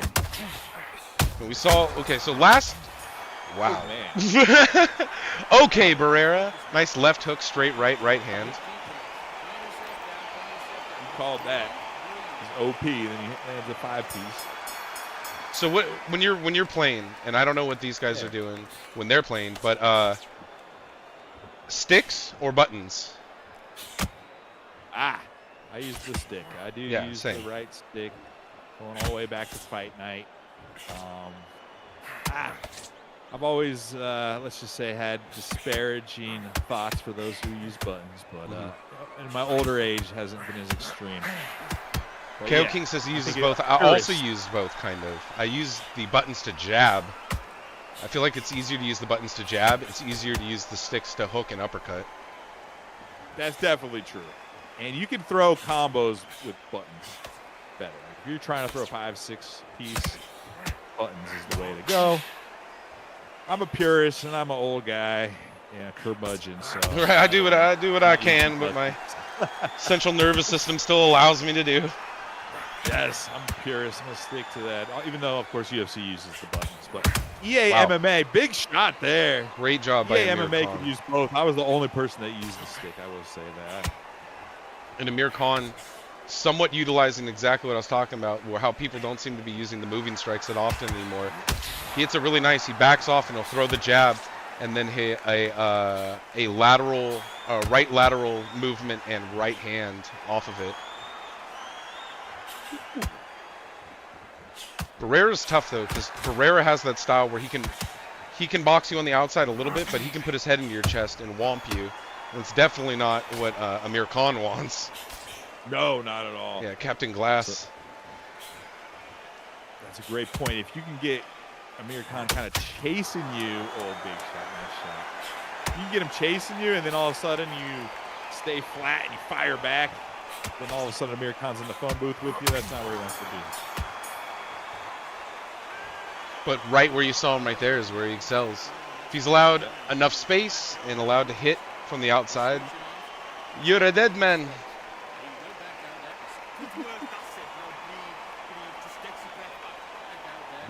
Breathe. Some of the other DLC characters that, I mean, the first DLC pack had Caleb Plant, which is really cool. And it had Dimitri Bivol, which is cool, but Dimitri Bivol feels like if you made a really high-level calf. Like, he's not super special. He doesn't play super special, but Caleb Plant has feel unique, that. But you know he's really good. Yeah. You know he's good, and he like one straight right is just drop you. So you can plow through people pretty easily. But I play him like I'm just playing a calf and I'm just terminatoring people. Kind of like Barrera, King Kong right now, actually able to move forward, throwing that right hand and sort of just terminatoring through Amir Khan, the T1000 right now. Yeah, and Amir Khan does have a little bit of a suspect chin. Yep, and KO King is also saying that in the chat. Like, I forgot what his chin stat is, but it's actually quite low. So that's probably his biggest weakness. If he gets caught clean, before you know it, you might be on the floor if you're Khan. Definitely if you get caught with 2 big shots in a row. And Amir Khan's like recovery is really bad too. So it's in the lower 70s.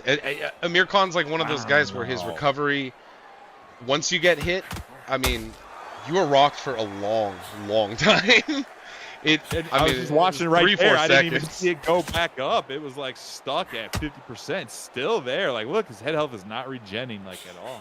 Yeah, and if he doesn't go down, but he gets staggered, you guys will see. it takes so long for Amir Khan to find his feet again. Not going his way in this round. He's taking way too much damage. He did not take this much damage early on, but he's been in the red zone the last minute plus, just taking big shot after big shot. Oof. Nice counter right hand on the yeah. back end. But King Kong is controlling the actual rhythm and the pace of the fight. Like, they only engage when he wants to engage, and that's sort of the tricky part. Amir Khan is like the feast or famine, right? He always wants to be the one hitting first and hitting often. He just doesn't want to get hit back. Exactly.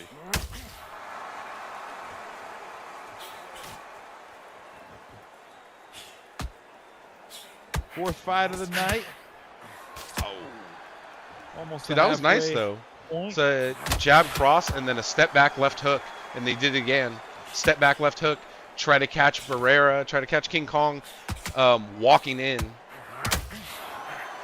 as he is wont to do. Hey, he wants to come forward. He wants to get some damage on him. He must know that he's done some good damage. So if you can use that aggression against him, set some traps, it's probably your best option here in the middle round. Haven't seen too much body work out of Amir Khan either, except for the power right hook to the body.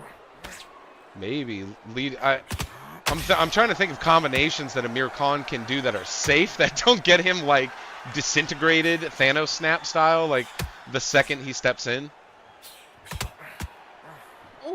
Yeah, because he just ate 2 unpower rights, straight rights right there, and it took off a quarter of his head health. Like, this is no good. He can't be doing Not that at all.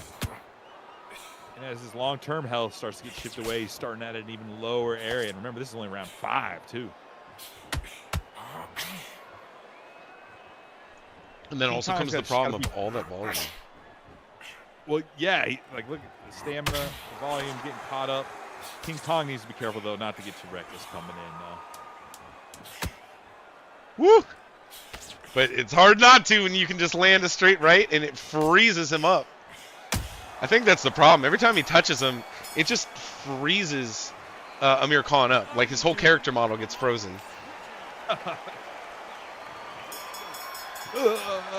Right? It's just like, is it Kuno? Kuno?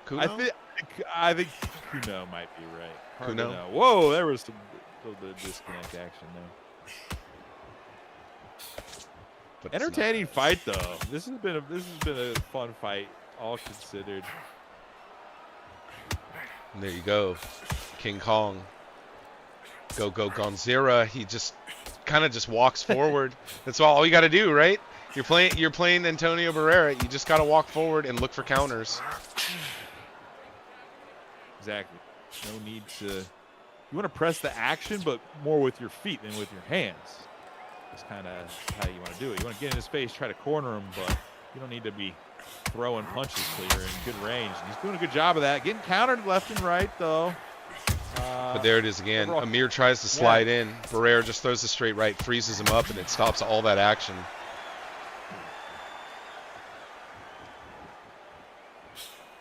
I like Amir Khan. He's just very fragile. He's super tough to fight against if you can't, keep him in front of you and land. He's super fast. And to his credit, Kuno doing a really good job at being mindful to not back straight up. He's always moving at an angle and trying to stay away. Goes to the power side a little too often, maybe, and that's why he gets caught by the straight right. But good point. Sure. Gotta be cognizant of things like that. Fewer tools in boxing than MMA, so you have to be more precise, both with your offense and defense. Nice shot there. But especially your offense, because if you become really one-dimensional, it's easier to pick you apart. Ooh, they're chucking now. This fight has been a good combination of speed and power, defense and offense, like all around. Some good action, but they're not just standing in the middle slugging it out either. Yeah, that's what I wanted to see, because I was like, I feel like Amir Khan's landing more punches overall, but I think Barrera's landing more counters overall. I see the screen flash every time he touches him, and a lot of it seems to be like, you know, Kuno will throw a combination, maybe come up short, maybe land, and then he'll go to start another one, and his stamina just being even slightly lower than Barrera's, and Barrera having that power, he lands a straight right and it just freezes him, and then, you know, King Kong gets like a 2 or 3 piece off that every time. Close. I thought someone was about to get floored on that little exchange there, but they both just missed by just a hair. And KO King says Amir Khan's dangerous, great power, elite footwork, elite speed, and a great chin. And I've always felt like Amir Khan has that, in real life at least, Amir Khan has that tendency to wane in the later rounds. And then, you know, the two attributes that go down the fastest when you're waning is speed and power. So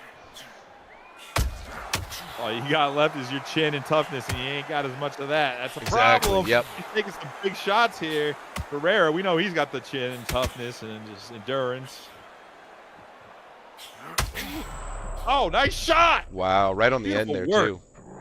It was so nice. Left I hook. got a little too aggressive. Woo! Oh, my God. Left hook, right hand, left hook, right hand. Ooh, man, this fight is not over yet, sir. I forget who it was, but some boxing match where they were saying when you see a guy landing the same combination or the same single punch over and over, like, you know, everybody knows, and he knows too, like, it's danger zone, because there's, you know, something in his head is telling him, like, this is working, and there's nothing coming back that tells me to stop. So very true. It's just like, hey, this dude's just a punching bag at this point. You can get kind of overconfident in that regard, but you're totally right. Like, when you're actually in the fight, it's different. You know how hurt your opponent is sometimes. Of course, you can be faked out. We've talked about that a lot, but on the other hand, sometimes you just got to keep chopping that wood because you know your opponent's just on the edge of crumbling. and on the edge of crumbling. I still think Barrera has the momentum, but Amir Khan can definitely pull the fight in his favor here now. Oh, for sure. He's still got a fair amount of stamina. Still very dangerous. A lot of foot speed. He could stay out of range the entire fight if he wanted and just hit nice 3-shot combos and stay on his bicycle. Maybe we'll see if he ends up doing that a little bit more. His standing and banging not working as well. Yes, very nice. That hurt. Starting to see a little bit of the lag in desync. It's a little awkward, but overall, seems like they're having a somewhat clean fight. And I like that Amir Khan, despite getting the drop, is like, well, I'm going to stick to this plan. I'm just going to hit and keep moving. Move laterally. Don't ever sit in the pocket. No, definitely not. And I think it's too easy. It's probably too easy to say, well, I already dropped him once. Let's just put the steam on this guy and put him out. Khan did a great job of being stuck backed into a corner, but stepping out just in time and countering. Beautiful work there. Use that aggression against Barrera.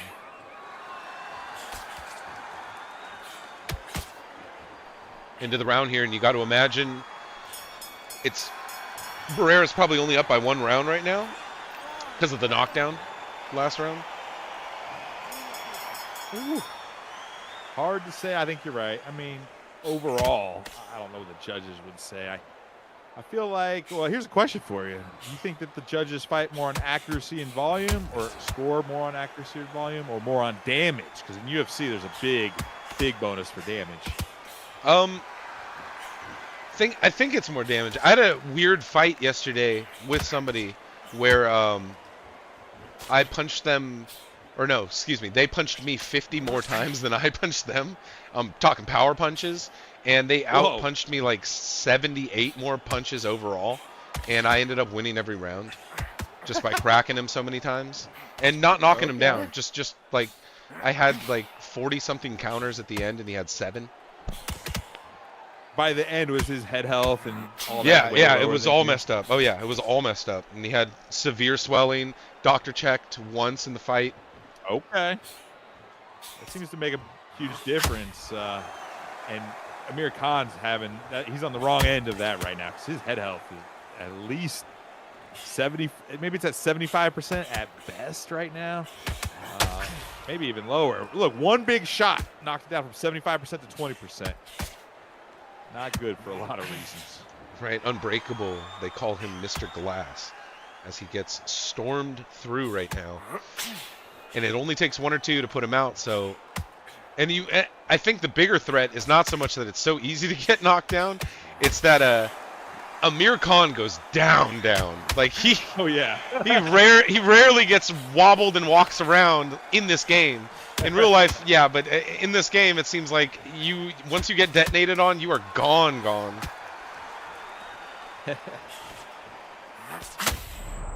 Nice shot. Beautiful. Overhand right gives him a little shimmy.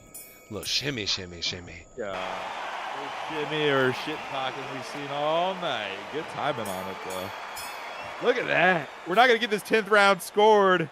More than likely, but we'll try to score it ourselves. What do you say, Feckett? Yes.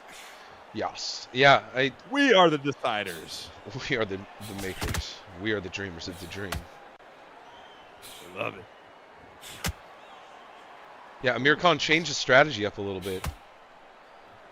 Wants to go for slightly more power. Set something up with the jab and land something bigger. Once you get 2 knockdowns, though, I mean, the first knockdown, I think for a lot of people is like the green light. But 2 knockdowns, you almost can't fault him for wanting to put something on him, something nasty. Can't.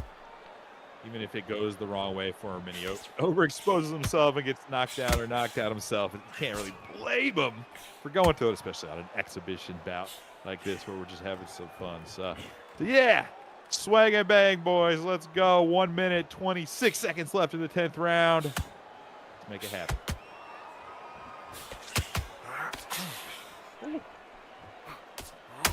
I like the responsibility by Kuno. Just, I still need to be opening with the jab. I still need to be mindful of getting out of there when things get too hairy.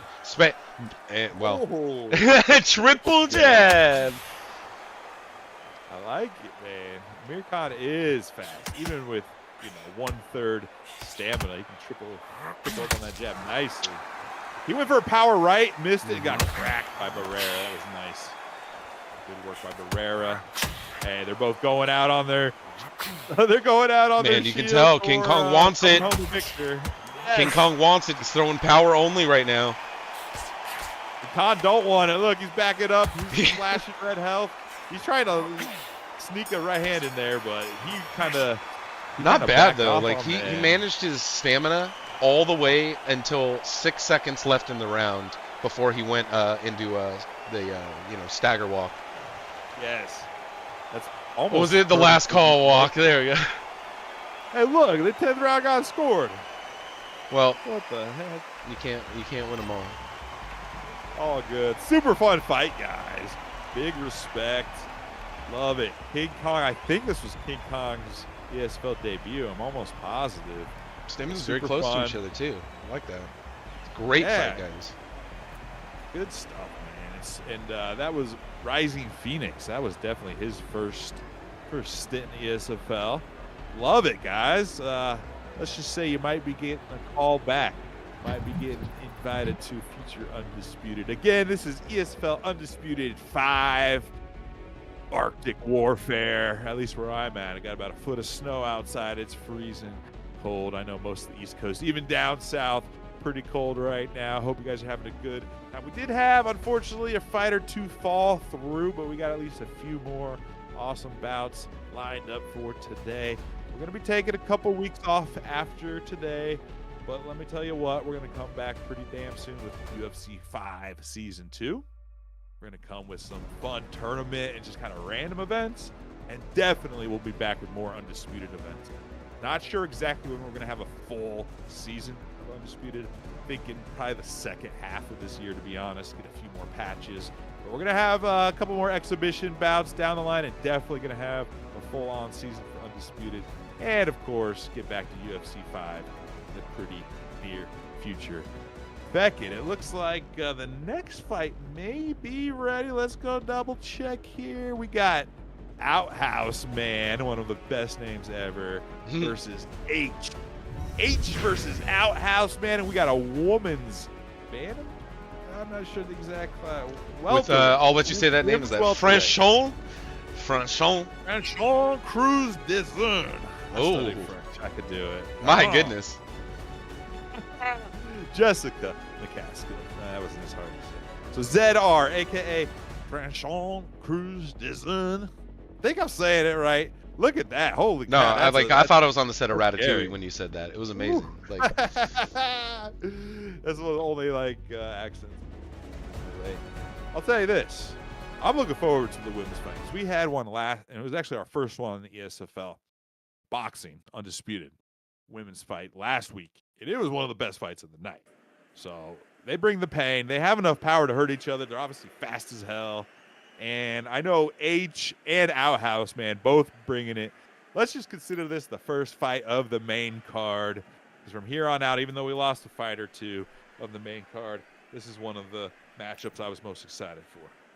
I'm not too familiar with Franchon, but of course I think everybody knows Jessica McCaskill. Yeah, if you asked me who Franchon was and I just looked at, I would say it's a calf. It's a boxer. Cab. Doesn't look like a real boxer, but apparently it is. Right, it's got the WWE attire on. It's very nice. Yeah. All right. Let's make it happen. That definitely looks like a creative boxer. Yeah. Round number 1, H and Outhouse, man. The creative fighter versus the real fighter. I don't know. And they're fighting underwater, 10,000 leagues under the sea. Here we go. Right. Somebody in chat can. You don't know Franchon? How dare you? Yeah. Franchon Cruz Discern. Oh, nice. Yeah, Kuno 21. Great fight. Great fight. Been a very fun event so far. Each fight's quite unique. I got a feeling this one will be as well. Franchon versus McCaskill. It's just too Outhouse, easy to man. say. I'm going to leaning on that. I'm about to name my next dog Franchon if it's a female. Get over here, Franchon. There is no feeling out process in this fight. McCaskill wants to just hit, and Franchon, looking 2 weight classes larger. No, that's why it kind of looks like a creative boxer, not just the purple craziness, but looks like a beast. Looks like fast, long arms, hit hard. She's strong though. Overall, looks legit. Right, I'm gonna have to do some background. I'm gonna go look up Franchon here. Yeah, go do some background research as Outhouse gets hit by the brick house, Franchon. There is no feeling out process. Franchon wants to move forward. H looking to try to land a hook to the body and something upstairs to follow it. This is crazy. Franchon's debut was against Clarissa Shields. Let's go. Well, I know Clarissa Shields. That's back in 2016, so Franchon's been around for a while. Shows our ignorance. How dare we? Ooh, nice shot. Hey, dude, some of my most favorite fights to watch in MMA or boxing, but especially MMA, female fights. Like, they get after it sometimes. So, like to see this matchup. ZR, a.k.a. H. That's a lot of letters. Versus Outhouse, man. I really don't know who I expected to have the advantage here. I guess I probably expected the creative boxer, Franchon, but... And it's like here towards the end of the first round. What are you thinking, man? They have no rest period, right? They're just since the bell, they have been standing in front of each other and slamming, which is strange. I don't know if you're H and you want to do this infighting. Do you want to be in loose footwork? No, I don't think so. I feel like this round's been pretty awkward. Maybe you do. So much about being awkward and landed nice. I'm like, both of them are like in each other's face and throwing a bunch of punches, but nothing's actually like happening. And then as soon as I say that, of course, gets rocked. Look at that, lost 16% of stamina. You gotta wonder if McCaskill could just stand there and let Franchon gas herself out. But that doesn't mean McCaskill doesn't have a low stamina either. But holy cow, that's a ton to lose in that first round. Definitely got saved by the bell there too. I think that power hook to the power uppercut, the lead left uppercut to the body by H, might have actually, or was looking like it was going to drop Outhouse, man. It just the bell rang, and I'm not actually sure if those shots at the end of the bell, even though everybody loves to do them, and it'd be like exert my dominus, I don't know if those actually hurt you or count. Maybe someone does know. I don't know if you can get knocked down after the bell rings and someone's just, you know, the screen is fading out and you can hear people womp womp hitting each other in the background. Right. Ooh, these shots here. Now they're, even though they had no feeling out period, I feel like now they're actually starting to laser in on one another, and maybe we'll start seeing some real damage come across here.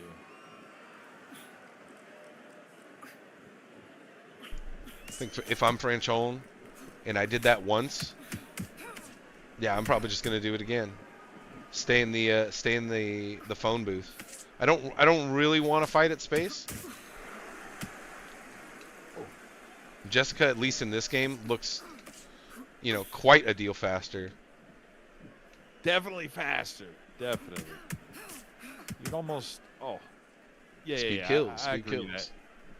that. Exactly. I feel so awkward in this fight. I can't even call it. It's just like, like they're doing so much stuff and it's not happening. But then as soon as I'm about to say that, they actually land some big shots. So. Boiler, you can tell it like it is. You don't want to see the ladies beat each other up. It's you're just like, no. you know what? I don't want to see them beat each other up. They seem really nice. 25. Oh, beautiful. Well, maybe they're gonna have to beat each other up. Franchon, big right hand on the outside actually, even though he'd been taking this fight the entire time on the inside. Left hook to the body. Left hook again. It really does seem like we're on the precipice of a disaster here for Jessica.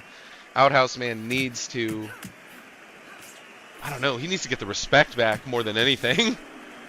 Yep. He's catching a couple shots, but you know for a fact it's not doing as much damage. Just by the reactions and how long it takes to recover. Outhouse main versus H. I just had to keep saying Outhouse main. And we were saying earlier how the uppercut is not, you know, doesn't get used often, but that's H's go-to punch. Likes to throw that hook to close the distance and then a rear uppercut to the head or to the body.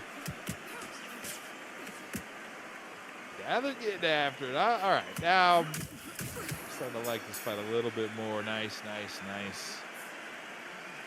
Almost no damage. Look at that, though. And 91 health. Hardly any damage to the head and body. No Even though swelling. McCaskill's landing some here and there, they're just not super impactful. They're not power shots. They're not perfectly placed counter shots either. It's not like McCaskill's building up a huge stamina advantage that she'll be able to take advantage of down the line. You know, I doubt that the Outhouse man has much more than 71% stamina either. And getting hit a lot too. It's not just the rocks and the knockdown, or the rocks in both rounds, not knockdown. But it's not just that. Like H is hitting Outhouse man all the time on these exchanges. Arachnid Soul says feels like Franchon just showed up late, didn't weigh in. You know, that's why it's so much bigger. You know what? Put Sometimes the your show gear on. must We go need it, on. Exactly. Oh, That's there we about go. how Another today's uppercut. going. Oh, nice. Ooh, that's risky to throw that kind of push off, but Man, that is the money shot. That's what I'm saying. Uppercuts all night, even through the block. nice. Redonkulous. You're seeing it tonight, man. You're calling these big shots right before they happen, like over and over, Feckett. I love it. That's what we get paid the big bucks for, bro. Yes, sir. Trump coin. Yeah. Yeah. Right, you know when Feckett's in the house. Open the door, come in with the giant. Yeah. Oh my goodness. You can't. It's like H can't miss right now. I thought those were going to do some more damage than they even did as well. And I guess that is why we were trying to fight so close, because we want to land these uppercuts early and often. And they are landing. And people that don't use uppercuts a lot, and I don't blame you, because they're hard to land in this environment right now. They don't stretch like they used to. You don't have like the Dalsim, stretch arm. Yeah. You don't got that anymore, but they are, especially like try playing Ricky Hatton, who's got an 89 in punching power for his uppercuts, and you will be like, oh, this is the greatest punch in the game. Oh, okay. On that. Oh, nice shot there. Oh, that hurt Franchon bad. She doesn't care. She's still moving forward. Some fighters and some fighter models like have better hit detection, or their punches land better than others for no discernible reason. And Hatton, like you said, has that uppercut that works better than others, whereas some have better right hands, some have better left hands. And sometimes it's based off stats. Sometimes it's just like the boxer's model. And I think that's something hopefully they're fixing or trying to work on with the hit detection, is make things a little more consistent. Something kind of cool about Franchon, though. Yeah, like, go ahead. If you notice how she's just so big that like so tall and kind of rangy, that like she's hitting her in a range that seems like Outhouse Man can hit back, and he'll throw something and it's just like inches too short, and then he gets countered huge. Yes. If you can make that happen, if you can just barely be out of the way and then get that counter at that perfect distance, full extension, full power, that's where you want to be. That's where the each inch, each millimeter matters in the sweet science. Now, of course, there's a new game engine, a little bit of lag, there's a little bit of randomness in there, but I've been able to tell certain boxers and some of our competitors are able to really ride that wave and just barely make your opponent miss and barely get that connection. That's the sweet science. Mm-hmm. And H showing us how the sweet science works. One of the first just completely in-fighter boxers tonight. Ooh. And making it work really, really well. I don't know. The stamina might be the issue as the rounds get later, but the rocks are right. I mean, they're pretty emboldening, right? Like you get a few of those and you're like, I can do this. It seems like every time we have an extended combination, not this. I think this right here is probably where she does the worst, when they're 1-2ing each other. Yep. Which is the opposite of what you would expect straight up, but really the uppercuts have been a game changer for that taller boxer. You're like, oh, I don't want to be like, there's a nice uppercut, but there's been some real nice counter uppercuts that have landed nicely and allowing her, even though she's taller, to dominate inside. Mm-hmm. And you're also like seeing Outhouse Man trying to time that lead uppercut by throwing his own as H slides in, but it's not working. And again, I think it's just like her model is so tall, like you don't think she can hit you, and then she hits you with something, and on reaction you throw something back out, thinking, well, we're generally the same size. Like, it throws you off. You're totally right. That's what it is. You're like, oh, I got this perfect counter, but you didn't realize it. You're the one that just got hit. Body work. Nice. That was beautiful. See some more of that. See some more body work. Yeah.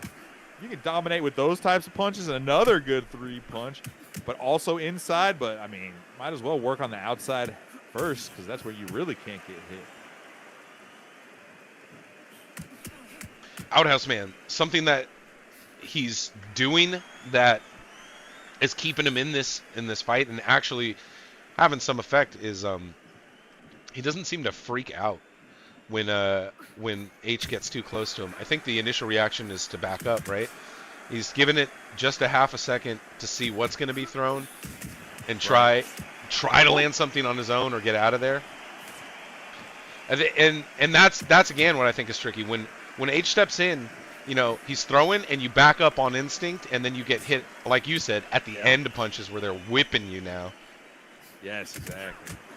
Oh my gosh. Honestly, Zed, a.k.a. H, a.k.a. Franchon, changed up the style quite well and is really landing some nice jabs. And there's a huge uppercut.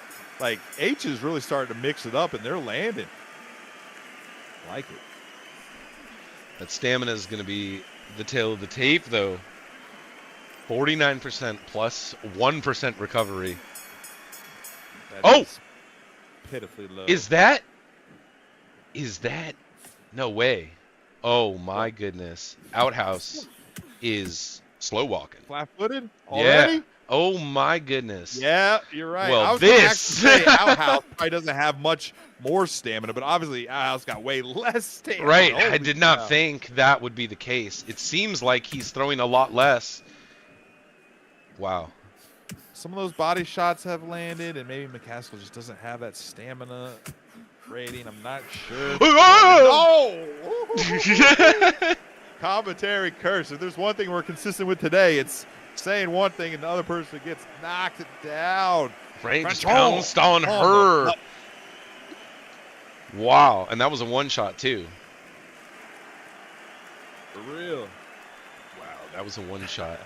Let's see if he's gonna pounce on her. Outhouse man maybe has an opportunity here. That's got to Like a be the quickest lioness. we've seen someone blow their stamina and just Mhm. totally beat down by the start of the 5th round. Holy. Cow. Cow. Wow, that Super changed the whole Metroid. complexion. Super Metroids in chat says that lag must be hurting Outhouse. Yeah, I have a feeling that could be some of the issues as well. Oh, but I feel like some of those counters to the body is a big issue as well. I don't know. Whatever it is, that was great for Outhouse, man, getting that knockdown, but I don't know if he's going to be able to do it again. We're going to see if H has learned, maybe I shouldn't just go for the finish straight away. It's a Keep random up $1 some million of those baby jab reference counters. in chat.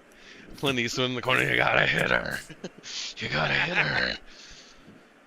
Arachnid is one of my favorite fans he's- of the ESFL. Clint Eastwood wouldn't be wrong though. Outhouse needs to hit. When Does look stamina's good. low like this, and you finally got something on your side, right? You finally got a knockdown. The momentum is. There's a little respect finally. There's a little respect. Yes. Yes. Ooh. Thank you, Lankosaurus. Educated jab. Thank Yes, you, Lankosaurus. Lank. You're That very, was super very. fun fight. Oh yes. Your name's almost as cool as Outhouse, man. Right. It's like I do a like- Luchasaurus. Luchasaurus. Okay, we finally reached the point now where both H and Outhouse are stumbling. Now it's just who can land something big, right? We have a knockdown. I don't know if that puts it in her favor. I think it does. We'll find out here, right? Is it 6 or 7 that you find out? I think it's 7, right? I'm gonna say yes because it's been so long. Since a long I'm gonna time, just but I agree. honestly forgot. Yes. No. It wasn't us though. No. It is 7, so it's not 6. Yeah, so yeah, it's not it is 9. 7. That's what I thought. Here we go. And someone said earlier maybe the lag is affecting Outhouse Man's stamina management because he is one of the best stamina guys in the game. Very possible. Another reason we're doing only exhibitions right now, just the lag and some other issues. You know, make it a little tough, but still having some great fights tonight. Right.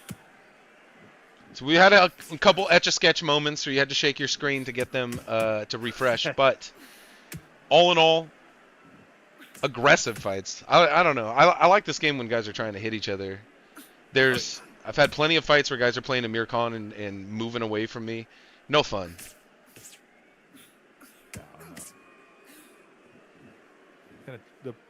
The goal is to hurt your opponent. Of course, you don't want to get hit either, and winning the decision is a totally valid way to go about it. Nice shot. There we go. Back to But that uppercut the again. ESFL, we want violence. We want entertainment. What can we say? This is entertainment. Mm-hmm. We want the entertainment. We want the entertainment. They must bleed for us. Yes, we want blood. Just bleed. H going back to some of these uppercuts though, and they're starting to work. I don't know. Maybe going to the body. You know that Outhouse has been with less stamina longer than you. True. Maybe you try to draw something out of her. It doesn't seem like the one punch You know, even that knockdown was predicated off of 2 counters and then a knockdown.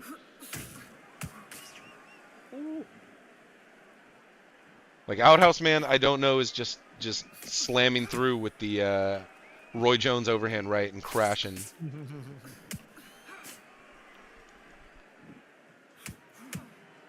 1 minute left. Definitely the pace has slowed down a little bit, but you know, what are you gonna do? They're absolutely exhausted now. Right.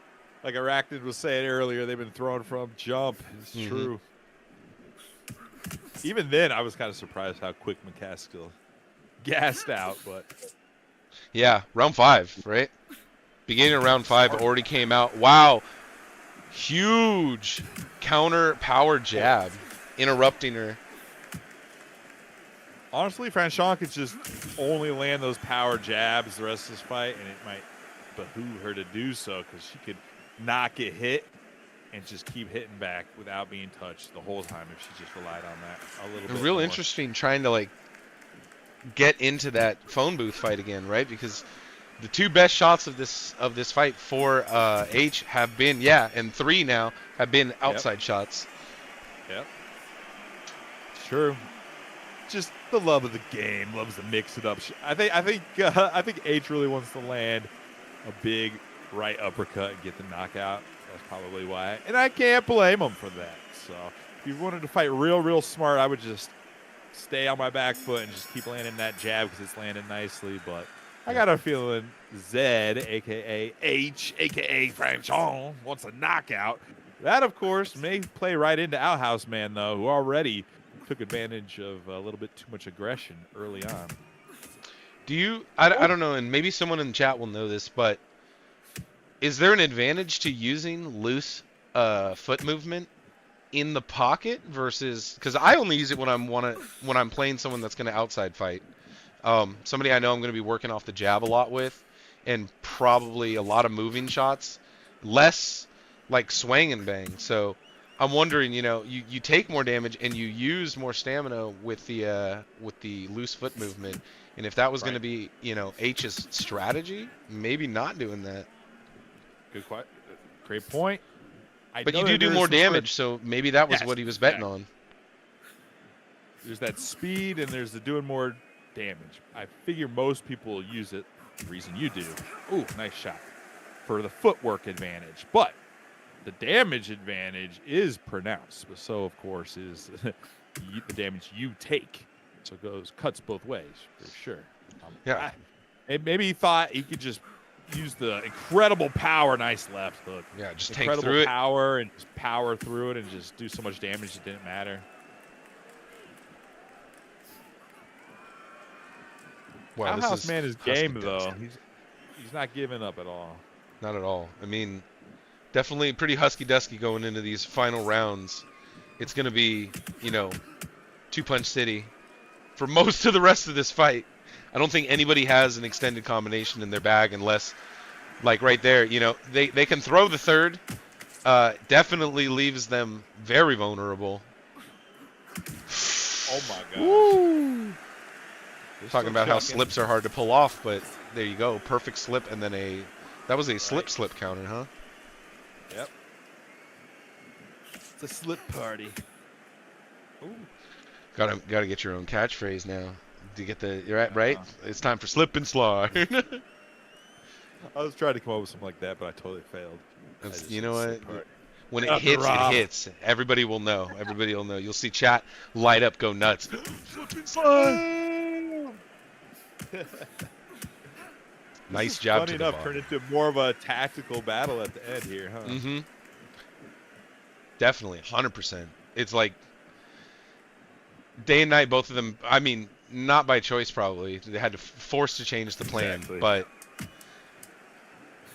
that's what I was hoping to see. Maybe H do more is some of this.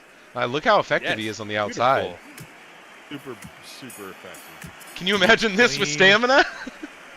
Well, that's what I was going to say, and I forgot the exact fight. But last week when I was doing commentary, someone was getting like 5, 6, 7% stamina back the whole time. They ended the fight with like 85, 90% stamina. Imagine if Zed even had 60% stamina right now and just been a little bit more conservative. He would already probably have finished Outhouse, man. And maybe vice versa. Now, it's super fun to see them both slug it out early, but I got to think when people are fighting, trying to get the ESFL title in the full season down the line, it may be smart to take the first few rounds off and make your opponent miss and burn them out. That's not what we're seeing here, though, and that's actually not a bad thing because we're seeing a lot of action at least. And you know what? When it's exhibition, like, what are you really fighting for? But the remember me, right? Remember me, you guys, remember me. So that's what you're fighting for, and you're definitely not doing that if you're trying to outpoint somebody for the entire round, unless you do some amazing stuff.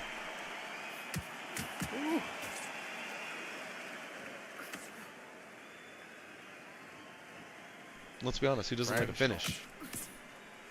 Well, I honestly thought Franchon was going to get before we knew it. But Outhouse, man, played real tough. Obviously got that knockdown, maybe the 5th or 6th round, and defense has become more quality.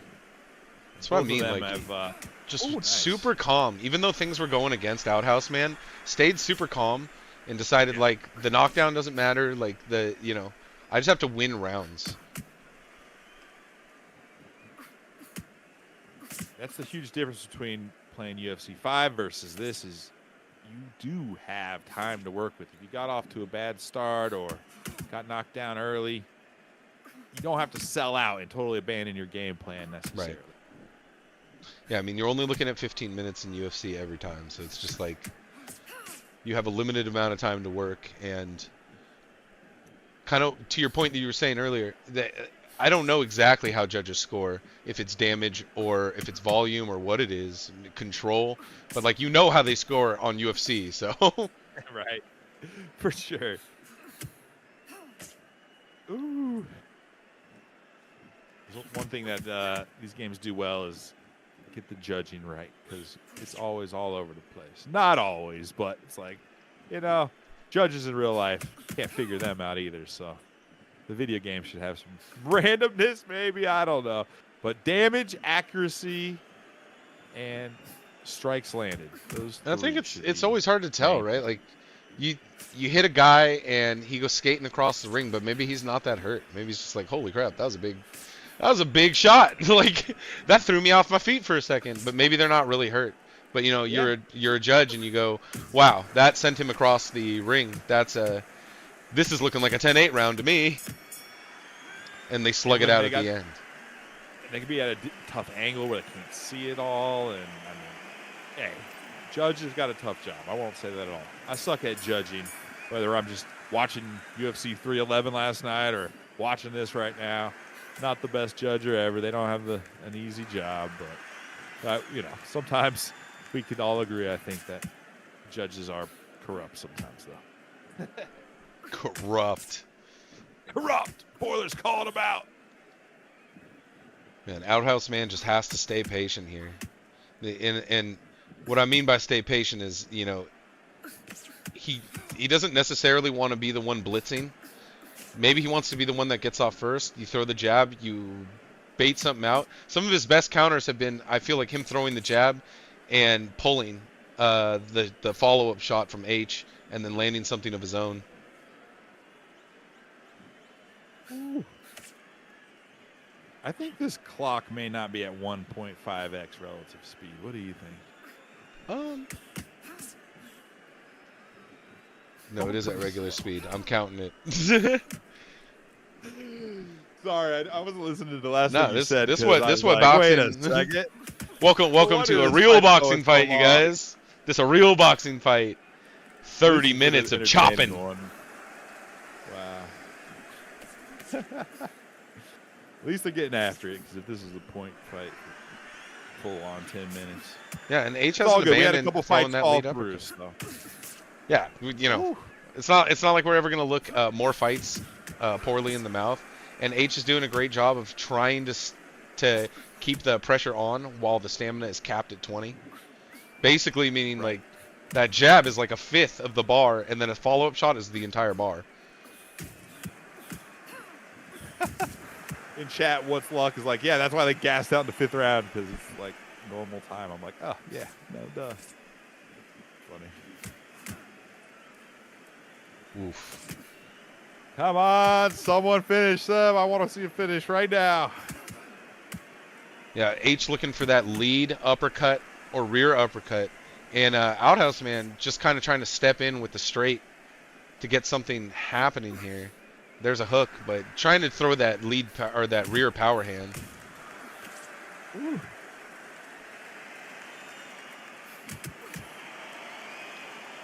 And there's that range again. Second she thinks she's okay to take another step in because she's, you know, maybe halfway out. She takes a step in and it's, oh no, I'm already in. I've been in range. 1, 2, bop, bop, and she gets frozen. Yeah, Outhouse man doing a good job at managing what little resources he probably has left in the latter rounds. Yeah, minimal. Least amount of resources you could have probably, but they're still going after it, and they're both scoring nicely too. Holy cow. Okay. This girl's got heart. And you can definitely tell, like, if they could throw punches and the bunches, it would be over. It's kind of what I felt like. Sure. H throwing the harder shots, more counters, definitely get more screen flashes from all his offense. And it's just like he's throwing more in general. Final round. You know what, Feck? This is actually the co-main de facto because we're going to have the co-main after this and then the main event. It's only a couple more bouts after this. I still think Franchon could get a finish here. Come on, Franchon. That's what I'm rooting for. I don't care. I'm biased. Let's go, Franchon. And if you're if you're Caskill, you just want to keep working that rear power hand. I feel like you just keep working that rear power hand. Sell out and throw big shots. Sorry, Zed. That was all my fault. But he survives. Great work by McCaskill, by Outhouse, man, though, just like you said. Nice I think you got to abandon boxing, and we need to slug it out a little bit. Lead with that rear power hand. Big right uppercut again lands. Both these gals got some real heart. They got nothing left, but they're still throwing.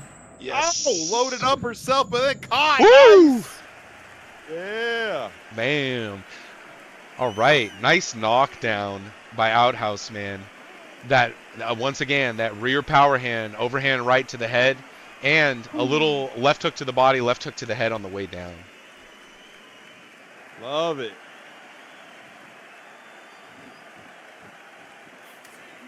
One minute left.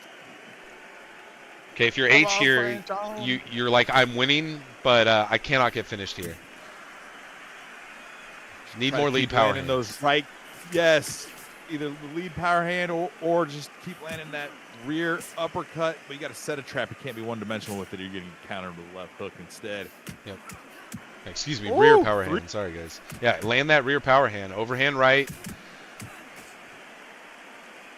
It's so money. She's landing it like all the time. It's so money. Oof. Oh my god. This is brutal. Okay, H and Outhouse man. They trying to get this at the end here apparently. They got the memo. We want to finish. They're trying their damnedest. I'll give them that. I love it. They just got nothing left on their shots. Cross to the body. Oh, danger zone! Oh, Oh my goodness. Outhouse live on stage. Kenny Loggins, the danger zone. Got hit big right hand to the body. Nice. Lead uppercut dropped him. And that'll seal the deal. So I believe that seals the deal. Gotta assume. Yes, sir.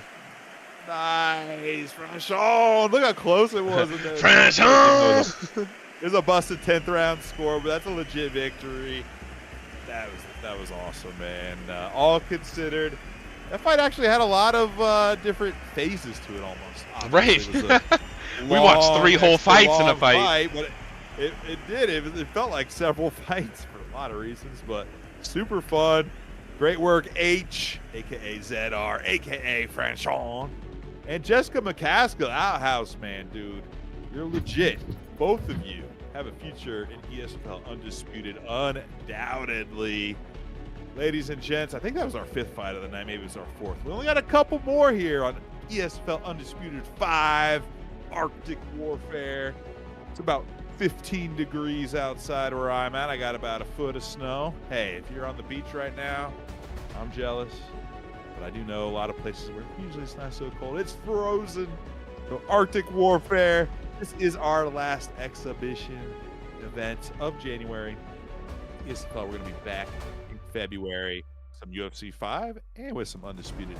Let's see where we're up to now. We had a couple scraps. I know Coxie and Treehouse, unfortunately, was scrapped. It's actually, it's Coxie and Luck. If we can find that fight, Coxie and Luck. Let me see if I can find that myself. I think, yep, Coxie will be streaming this, and I do believe we got his stream up. Maybe almost live. We did have a couple pull-outs, a couple rearranged, but big shout-outs to everyone who was able to show up and fight today. There we go. NM Coxie is live. We're going to keep working to get that stream going. In the meantime, I do have good news. The main event has been reserved.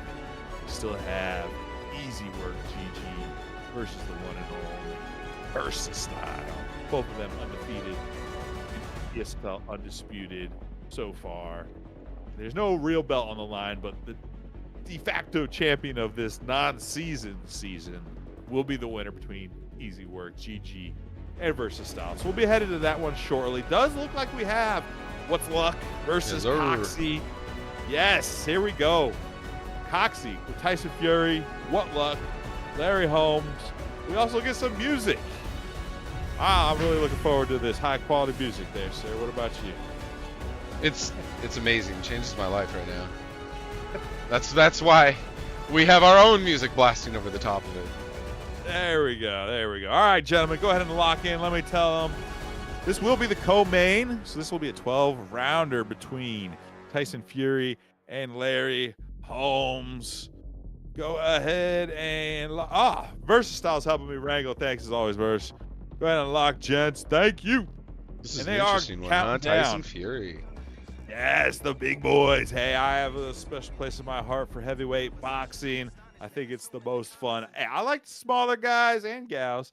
They get, that good blend of speed and power, but some big bruisers like Tyson Fury and Larry Holmes, man, I ain't get much better than that. That's a lot of fun. A lot of power involved. A lot of raw horsepower. So, awesome. Glad we get this. This is the 12-round co-main, Feckett. And I've seen, I think I've seen Larry Holmes more often than I have ever seen him in ranked too, just because he is strong in this weight class. He is strong. He hits hard. He's not like the new, Bronze Bomber exploding people's heads open with a single punch. But what was that? During his prime, it was I think it was like Bombs Away level 3 was plus 20%. It was 20% chance to knock someone down with a power punch. So it was 1/5 of the time landing a power punch was a knockdown. Nice shot there by Coxie. Yeah, in this, I pretty much only use the one and only Joe Frazier, but I feel like Larry Holmes would be a great choice for me otherwise because he's pretty well balanced. He's got power, he's got size, but he's got speed and toughness. Just all around well balanced. Like, I don't know. If they had Evander Holyfield, I would think he's kind of like this. Just tough, strong, but not overpowered or underpowered in any way in particular. And he's not a huge weight disparity, but a good straight right hand by Tyson Fury. Just to settle Larry Holmes a bit. Can't be moving around so much in front of the big man. Tyson doesn't like that. No. You got to be circling away from that right hand and not ducking into it either. That was a great exchange there by Lucky, though. I think if I'm Coxie here, I'm fighting a good fight so far. I just want to keep him on the end of my punches. I mean, as you always want to do with Tyson Fury. But another thing that he does that I like is when Larry Holmes slips inside, instead of backing up and giving him more room, he just holds his ground and then tries to land a straight on the tail end of his combination. Yep. Yes, and you don't want to give up that reach advantage, but on the other hand, you know, you make your opponent pay for closing the distance. That requires you to throw some punches, and sometimes you'll be in that pocket, but that's what you want right there. Big right hand over the top. Really nice first round by Coxie. And, like, talking about, you know, chat saying Coxie's one of the best in the game. Right there, I mean, throws a jab and knows the range so well that even though Larry Holmes tries to pull away, that right hand, just like a heat seeker, just detonates on him. Laser guided missile. There is no escape. No escape at all. And again, the loose foot movement. It's super popular now. I don't know. I don't use it as often as I probably should. I know it's a pretty significant increase to your damage, and I know only a few guys utilize it really, really well, even though, you know, everyone has access to it. I haven't really settled into whether I like to use it or not. I've gone through phases, and I've had so many people tell me that it's good for this situation, bad for this, or some people never use it. So how he's using it right now, how Coxie's using it right now is how I use it. Staying foot, loose foot movement, and, like, let's have a boxing match, you know? Right. You're mostly going backwards or holding your ground. You're usually not going forward, unless you're, like, far away from him, of course. We say that, but then they sit there and they just trade left hooks into each other's body. Coxie tries to give a little look away right there. They're bringing out the sass, the sass. Commentary curse is real. It always happens. But no, this is the perfect time if you're Tyson Fury, if you're Coxie, to use that loose movement. You're able to make your opponent miss, and when you do land, it hurts bad. You know, it is, you're putting yourself vulnerable a little bit for big counter shots when you're in loose movement, so you better make sure that you don't get cornered on accident when you're in it. But otherwise, when you're the stronger and taller, fast boxer, it also helps you be the faster boxer. So if you do it the right way, you're in good shape. Maybe if you're Coxie here, now is the time to bust out the lead power jab and just smash people with it. I mean, Larry's got the kind of range that I feel like you could power jab him and stunt him from being able to step inside. And why not? And why not just take, I'm not going to say take a round off, but make it a goal to get 4 or 5% of your stamina back between the next round, and just only look to counter with long shots. Little stance switch too. I like it. You know, whatever. Whether it's what we're saying or not, he's changing things up. So he's not becoming predictable. And just when his opponent might feel he has a beat on him, now he's southpaw. I like it. And Luck just maybe not, he's not finding his way in to throw the combinations, and it seems like a lot of these exchanges end with Fury jabbing and crossing his way out, and Luck standing there throwing 2 or 3 hooks in the air. Yep. But there we go. There we go. That was nice. That was nice. He does great work when he's inside, though. Luck doing excellent work when he's inside. Especially like that whole just getting Tyson Fury to throw body hooks with him. Because if you're looking at it, he'll throw a body hook, and Luck will block it and throw his own, and then block the return body hook, and then they just keep trading like that. Wow, Lucky starting to figure it out. It took him about a minute to kind of get his bearings after he went southpaw, but after that, he's working it pretty nicely here. Oh, just as I say that, of course, Tyson Fury buries 2 counter hooks to the body, and maybe even the third. You know, he flips into that southpaw, which opens up that straight for Luck. Just makes it easier to land, especially when he corrals Fury in with those left hooks. Yes. Tripled up on the body hook, too. He slips away. Interesting. Pretty good round for Luck, all considered. I thought he was in really big trouble when this round started, especially when he looked pretty awkward against that southpaw, but he ended it nicely. You think he won that round, or you think Coxey did enough? I think in the beginning, Coxey, I feel, was landing more counters, so maybe him. But having said that, the volume is in Luck's favor, huh? Yep. Yeah, and there you go. Yeah, the volume's in Luck's favor, and he gives him the round. Yeah. Figured Coxey won the first minute, but Luck did really nice in that second minute, and the third minute was pretty close. So, yeah, you know, it's CompuBox. Can't trust it. Not the official judge's scorecard, but this is a 12-rounder. Keep that in mind. I don't know if we're going to be going to a decision, but, hey, I've said that before, and we have. Both these guys have some serious power, and all it takes is one mistake and you'll be on the ground, especially if Fury catches you. But I like Coxey's decision. I mean, like, he knows exactly where the red, yellow, green is, right? Can't be close. That's the danger. That's the red. Medium is okay. But I can get hit like that, and then green, I can land these big shots from the outside, and I don't have to take anything for them. If you end up in the zone you didn't mean to, be humble about it. If you got to back out or circle out, it might be the right decision, even if you kind of, ooh, nice shot there. That's like what I mean. That's that yellow zone. Yeah. You don't think you can get hit. You think, like, I'm the one landing jabs. I'm the taller, longer fighter, and then bop, bop. Brutal. Yeah, What's Luck needs to live in that yellow zone because he doesn't really have that much of a green zone, all considered. So he needs to be in that danger zone. But if he can really work it like he has been and come out on top, he has a huge advantage. Nice. Doing a good job trying to chop the tree down with those left hooks to the body. But it's tough. Tyson Fury has a ton of endurance too. Like, and like, what is it? I think it's heart is the stat.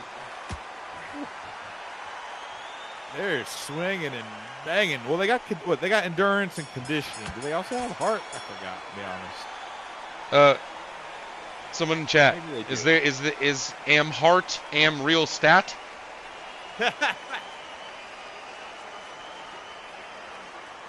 Are there any banned fighters? We do not ban any fighters, but we do ban mirror matches. So no mirror matches allowed. Currently, we do not ban any boxers. We do tell guys, like, hey, it's an exhibition. Don't have to pick Sugar Ray Robinson every time. But this Tyson Fury and Larry Holmes matchups is a fun one. Pretty unique. I like it so far. Ooh. We're starting to do some damage to one another, too, for real. Yeah, mixing it up a little bit. Both Coxey and Luck throwing their punches earlier and getting a lot more damage off of them. But it's, again, they're both in that medium range, so they're actually cracking each other at the same time. This is going to be one of those, like, who drops first. And Coxey does a great job at sneaking in the power shots. He's not just throwing, jab cross, left hook, the jab cross, and then the power left hook cracks him, or, Oof. Oh, beautiful. Mamma mia. Mamma mia. Tripling up on those left hooks to the body. Look at that body health. It's so hurt. Yep, smelling it. He doesn't realize it, or he doesn't care, or he's trying to just power through it. But, wow. Larry Holmes just left hooks connecting. Oh, you see those elbows starting to drop for Coxey. Will Lucky start going upstairs if that happens a little too much. Yep, Lucky knows. He sees it. Again, it's about managing. I mean, he has to manage what kind of damage he takes as he steps in. And Coxey does a great job at throwing, light pitter-patter shots and occasionally just dropping the nuke down like that. Every once in a while, Lucky gambles and eats the nuke. Lucky's got some momentum for real here. Yep. Great work. Lucky dude. He's getting inside and just scoring. And look at that, 48% stamina. A good portion of that's from the body damage, I think. So if you're Tyson, are you worried about how much you have left now? I definitely would be. I would be. I would try to keep my distance and try to time him up when he's throwing those 2 or 3 left hooks in a row. Try to block 1 or 2 and come back with a power right uppercut. Maybe that would be something that could work for him.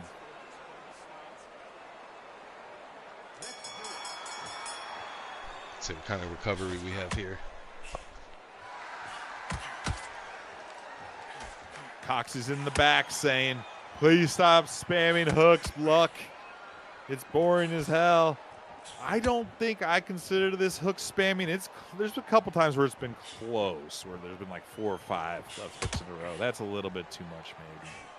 But generally, I feel like Lucky's been fighting pretty clean.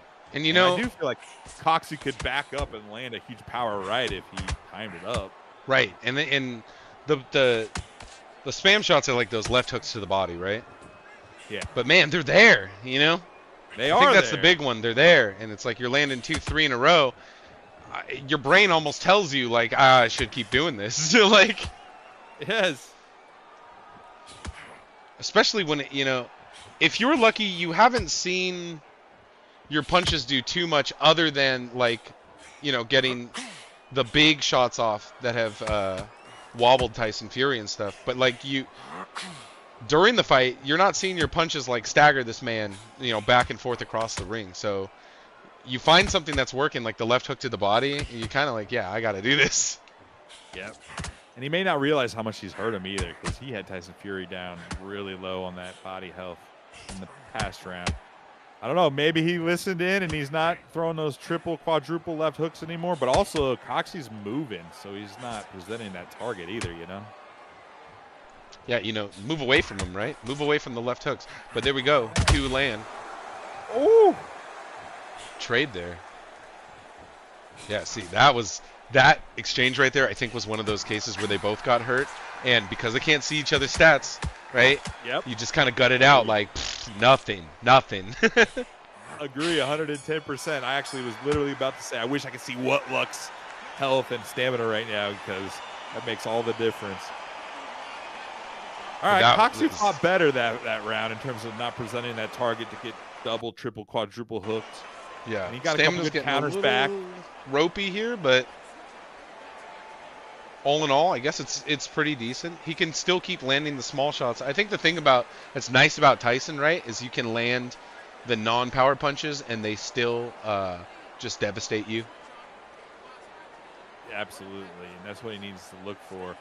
And if What's Luck becomes a little too predictable and throws 2, 3, 4 hooks in a row, step back, fire a power right straight, and you might be able to clean his clock and knock him out straight up. So we'll see. They're going back and forth a little bit here in the Discord. They're yelling at each other from their corners across the ring.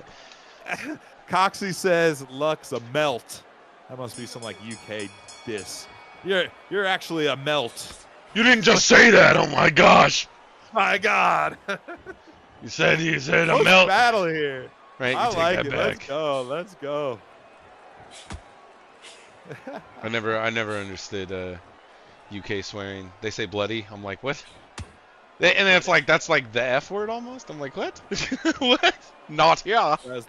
They'll launch the C word like nothing. Right. Not here though. Not here.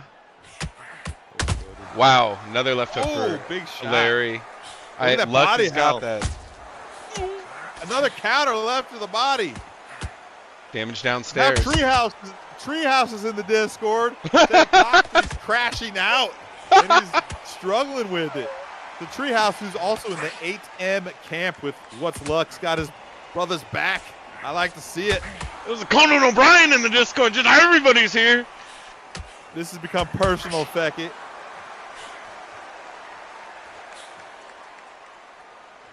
Supposed to just be an exhibition. Great job by Coxie, though, to, like I said, occasionally weaving in the power shots. I think if you're him, if you're Coxie, you just keep backing up, right? You just keep backing up, and Yeah, and land that lead left or that lead power right hook, I guess. Fury's stamina's health is so low on the body. He's still coming forward though. Nice power counter. Get some respect back from Lucky. Now Versastyle's in the Discord. So Elon Musk in the Discord, just everyone. Oh, crazy. Elon Musk has entered the arena. Right, Pikachu in the Discord, what is happening? It's not even a real thing. Charizard. It's evolving. Someone's going down. We ain't going to the 12th round on this one. I do know that. isn't that spicy? That's it.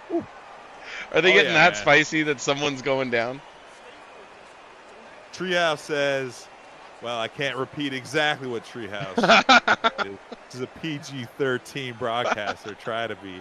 But Treehouse is saying, double up on that. Oh, Luck's saying that going to Southpaw was an exploit by Coxey. That's why I had to bring out the triple, quadruple hook. All right, and then the Randy Orton music hits. Versastyle's got the Michael Jackson eating popcorn meme going now. I love it.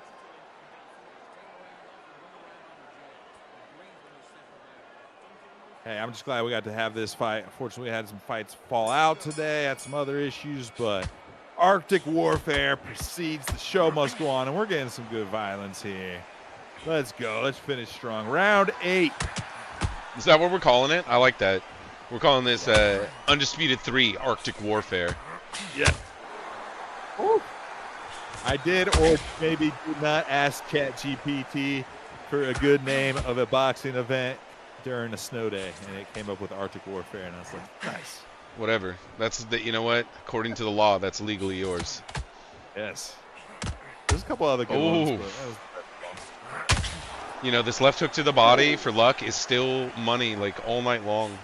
And I don't know. If he can land it power, he doesn't seem to be landing any power shots anymore. It's all just, you know, softer shots, but right. Maybe you put him down. Maybe you put him downs. Adds up, man.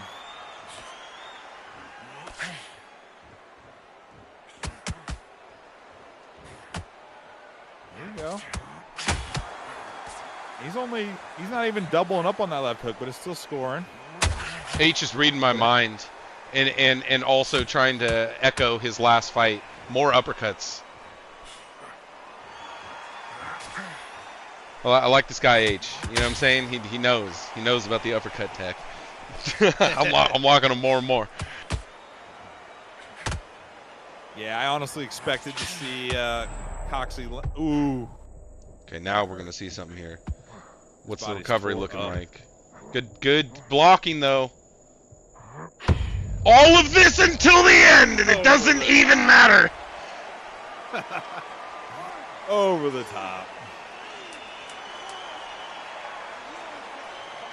What is it? Like you can jump every hurdle perfectly, but if you trip on the last one, you lost still.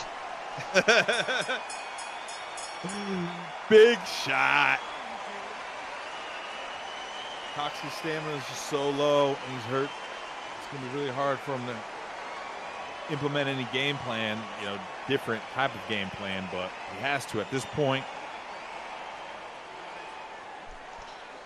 And I think if you're Coxey here, and you know it's evened up, which I think it's evened up by now, man, you go for broke and you try to land the straight right as he's coming in, huh? That's what I would do. I'm simple. I feel like Tyson Fury's right uppercut could have been money earlier on, but it might be too late now. Mm-hmm. My point is, when we talked about it a little bit earlier, it's not as pronounced, of course, as UFC 5, but if you're throwing too many body shots, yes, the uppercut is the natural counter to that, you know? Mm-hmm. And I was wondering Fury's maybe why wasn't that happening? And Tyson Fury's got awesome. Well, he's southpaw, by the way, anyway, so it kind of throws it out. But his right hand, that uppercut is gnarly. But again, it's probably too late to do that, and obviously he's southpaw anyway. So went for that power hook there, almost landed. Beautiful Fight's not left over hook by yet, Tyson. No, not at all. This is a very fun fight. Nice. Yeah. Tyson's still looking sharp out there. You got to land power, though, you know? He does. He needs to really get what's luck to get more predictable. Counter him like that. That's what I'm saying. Got to land power. Rear and not uppercut. only power, but he did it for UH. The huge rear uppercut. I knew that rear uppercut would be money eventually. I didn't think it'd be southpaw in the round 9, but there you go. Not bad, though. Respectable. Gets up at 5. Ooh. And you know what makes this fun is that happened, but everybody is so low that's, you know, it could turn around right now. I mean, Holmes could just land something and drop him. The body is tenderized, but yeah, either of them come out the winner on this at this point, man. They're starting to throw a little bit more power shots in there too. I don't know why you said tenderize. My brain was like abalone. Yes, something about abalone. you tenderize abalone. Yeah. Those hammers. Yeah. Forgive me, guys. I saw frozen abalone in the store the other day, and I was like, something that's that hard, that's frozen? What is this? Oh, Good shots by Larry Holm at the lucky. end there. that was a great, yeah, man. Upstairs, downstairs. I'll say that, you know, tripling up, and it definitely when he threw like 4 hooks in a row, that was too much. Don't like to see that. However, since he's been called out on that, What's Luck has been putting together some pretty legit combos. And, you know, Fury's got a long uppercut, so even though you got to land them inside, he can still kind of bazing you, even, like, when you're not, you know, right on top of him and you're like, hip to hip. So maybe that is the shot. And I agree. Uppercut is that shot. It is that shot that can knock you down when you're low like that without having to, you know, put in a ton of extra damage on the front end. Controversial fight, but we're after it. Round 10. Oh, big power right hand, dude. This has become personal, and this is potentially turned into the fight of the night.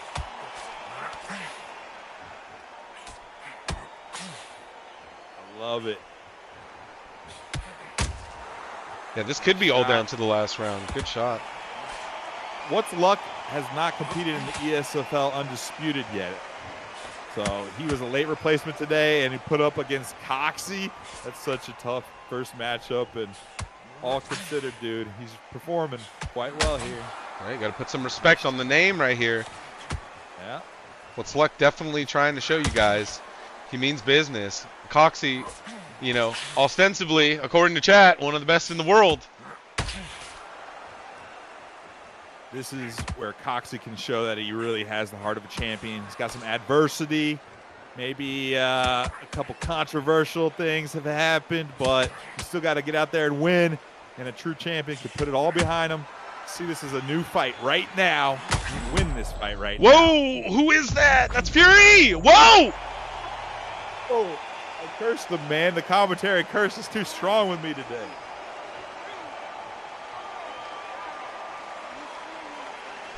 Holmes is going to be taking a round off now as he stands in his corner for 10 seconds. I love it.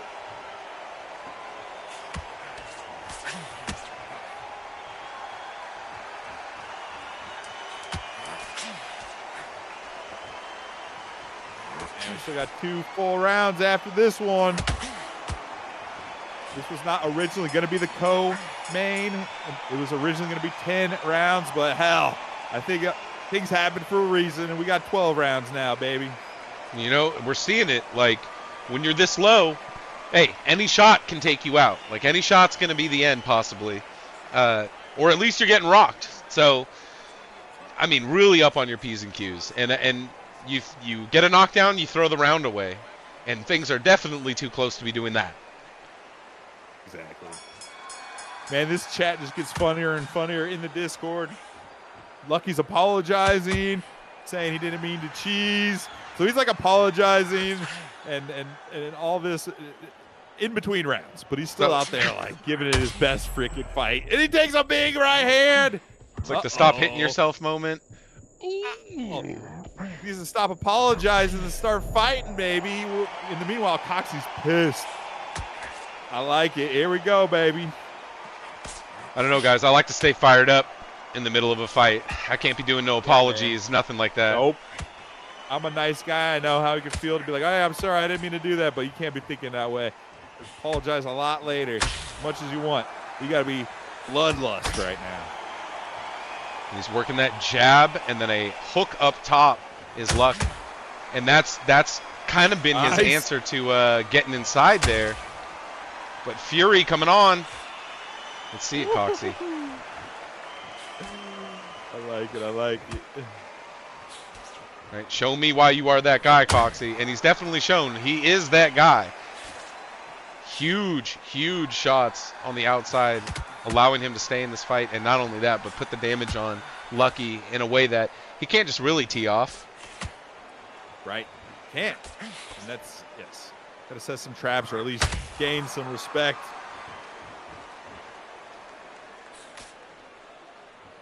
Interesting foot battle. Tyson circling to the power hand.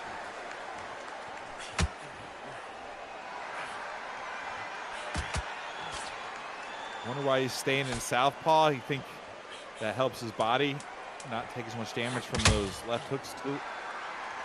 Maybe that's it. Okay, Turtle One's noticing it now too. Thank you. Them forward jabs. That's how you're set. That's how Holmes is setting these all up. They're just freezing them. I mean, that's how you close the distance. That's the proper way, is with the jab. You don't just come head first. Hope you can corner your opponent. You got to throw some punches, even feints. I can't believe we made it to the 12th round, but here we are, 12th round, co-main event. Let's go. Big shots. Coxie's been landing some nice body shots of his own now.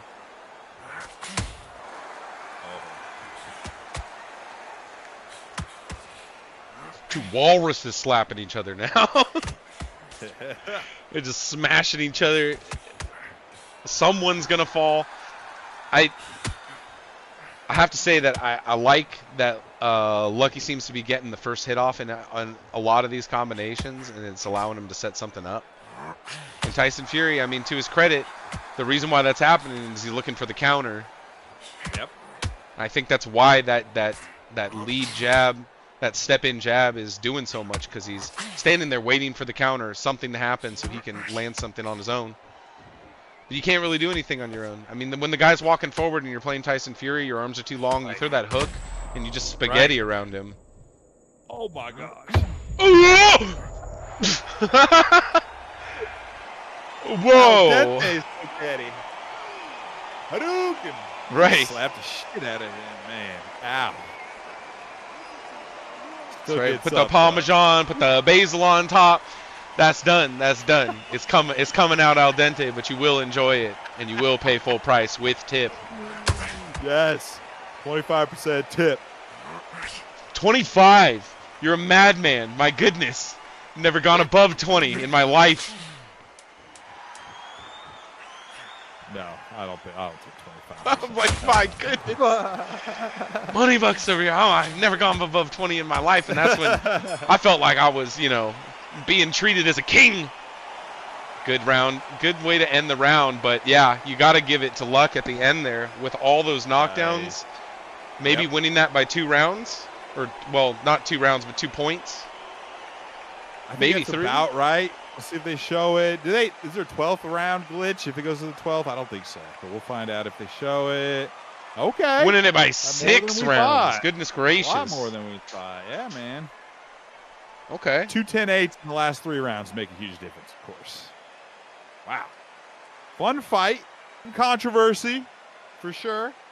But in the end, I had a fun time calling it. What about you? Yeah, it was exciting. They both got down really low, and it was...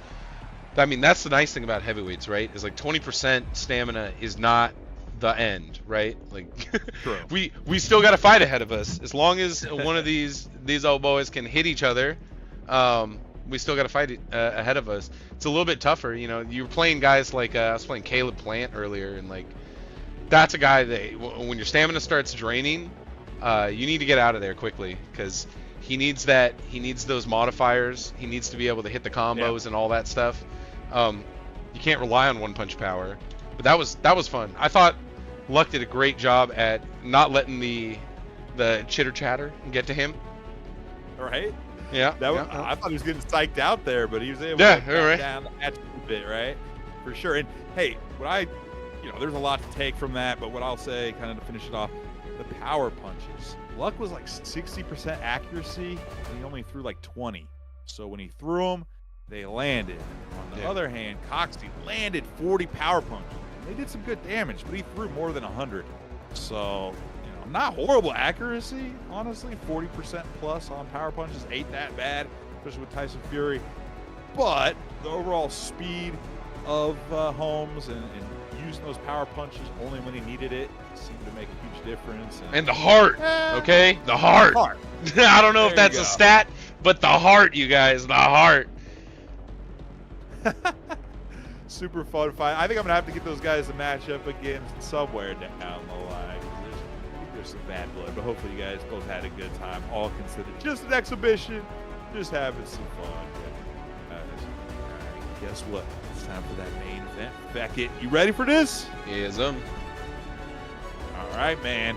I'm considering this the ESFL Undisputed Exhibition Championship of the World with no prize money or belt on the line, just pure pride and glory. And that is Easy Work GG versus the one and only Versastyle. You ready for this, my man? Absolutely. I think you know what? Just the fact that I know like these guys from, doing hundreds of fights, like it makes it exciting for me, but it should be exciting for you.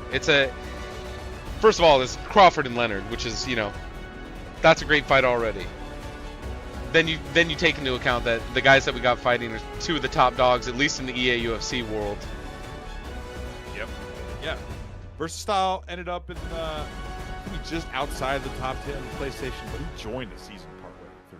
I consider him a top 10 UFC 5 fighter on PlayStation at least. And Easy Work GG ended up ranked number 3 on Xbox, and he got revenge against EK Warrior.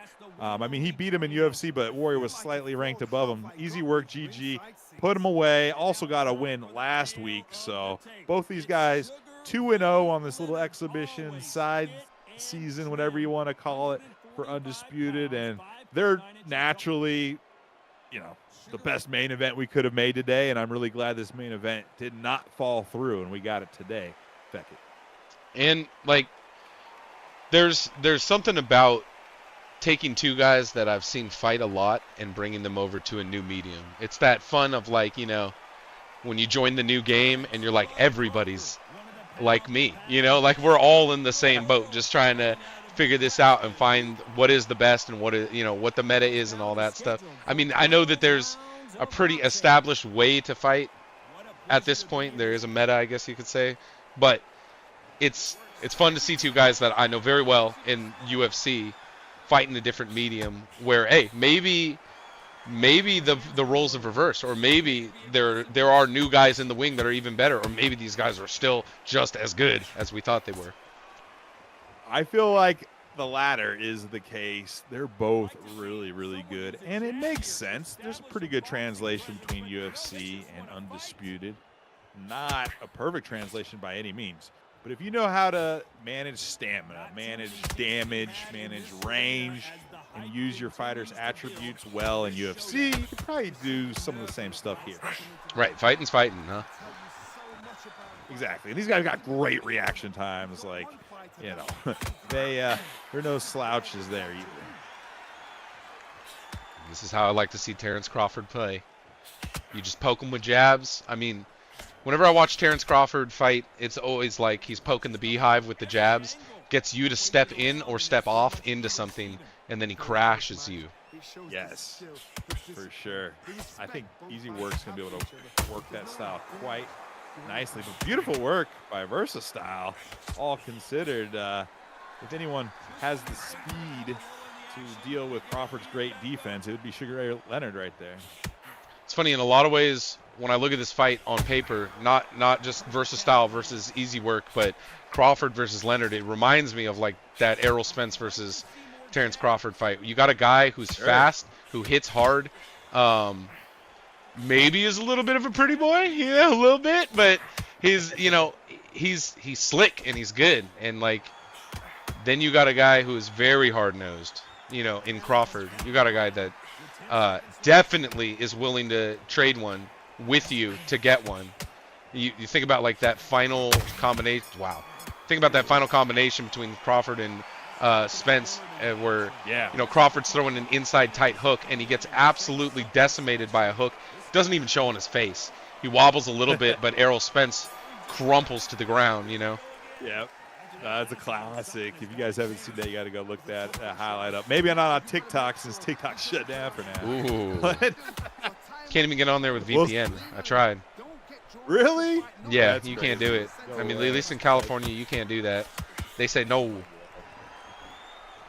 I know Please you guys, save us, California Trump. sucks. Right? Please save us. Nice Oh my left God, hook. No comment. This is an awesome fight already, dude. Both these guys are so skilled.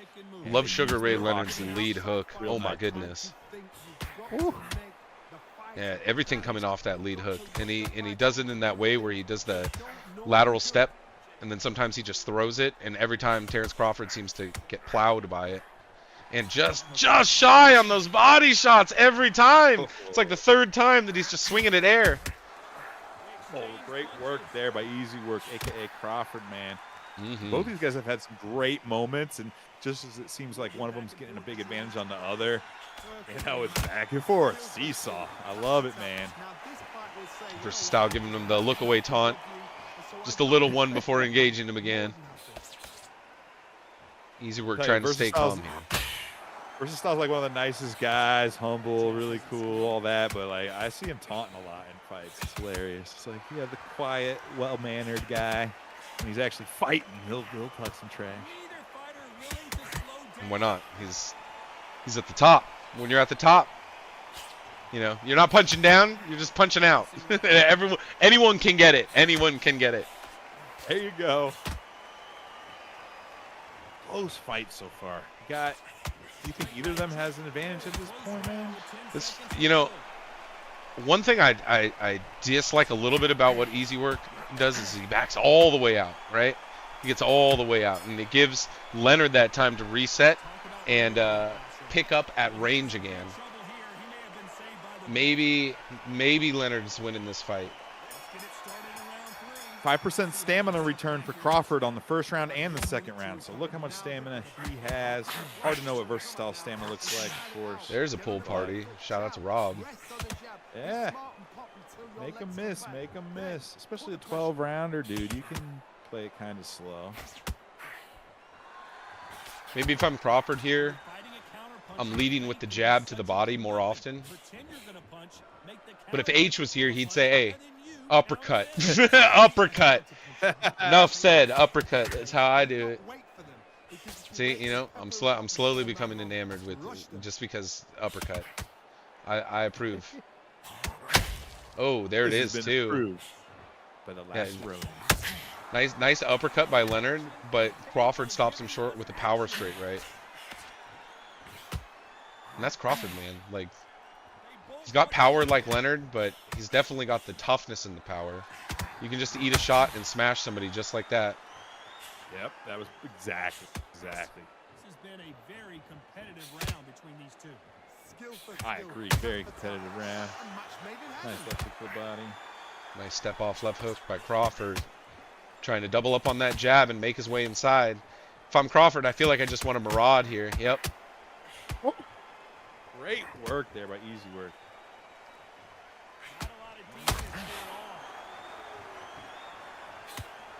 And I suppose you got to.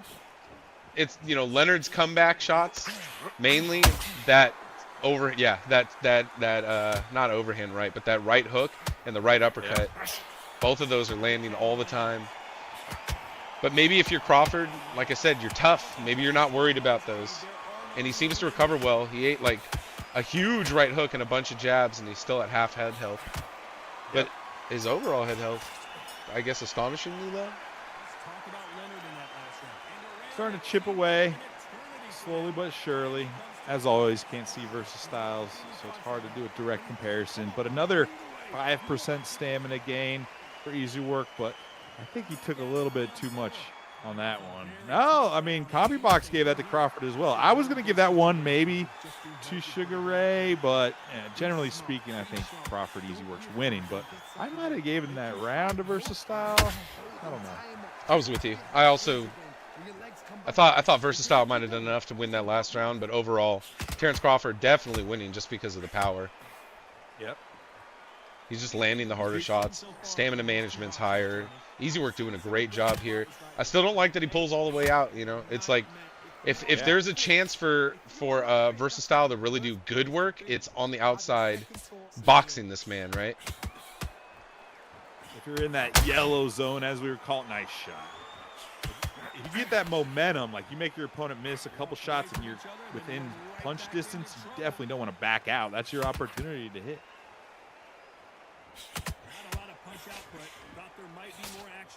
It's interesting. We haven't seen too much of this double jab, huh? Except for, Easy Work really using it and earlier in the Amir Khan fight, but doubling up on the jab, it works, you guys. Stop people cold in their tracks, and if they don't throw back, you hook off that double jab and smash people.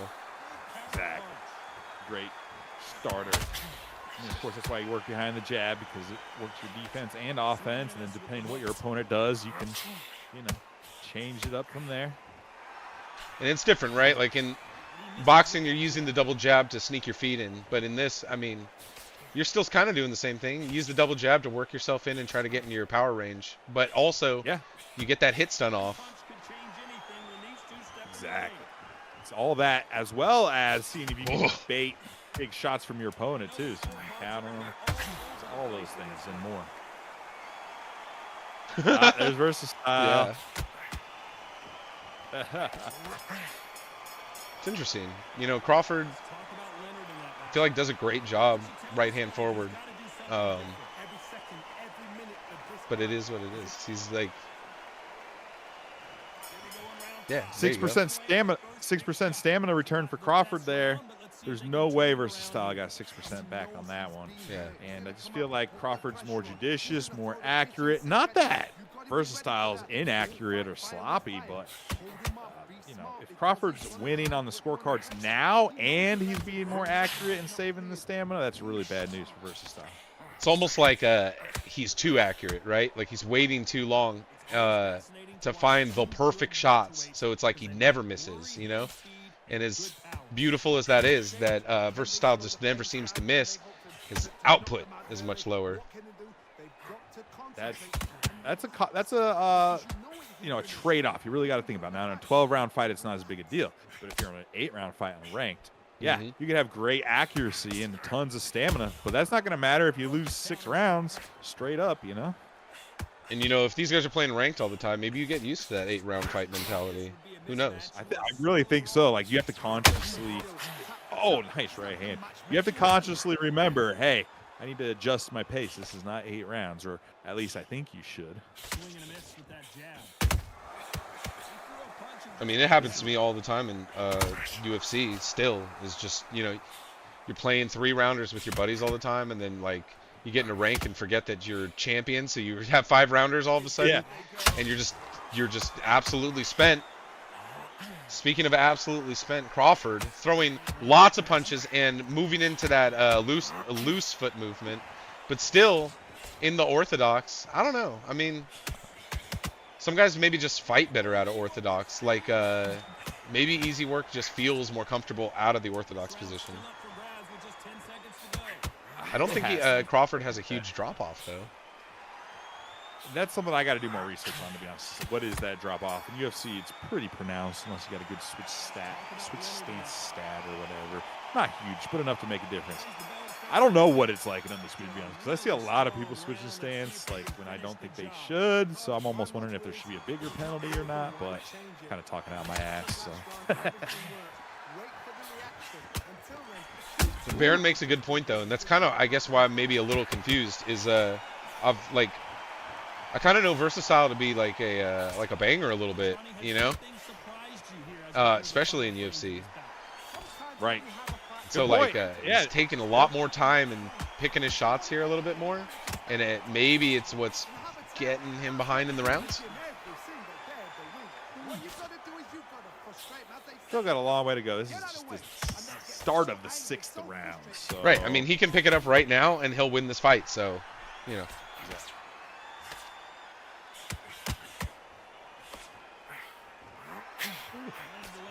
EasyWork's been fighting pretty darn clean. Just as I say that, he misses a couple shots by a mile. But generally, EasyWork's been quite accurate.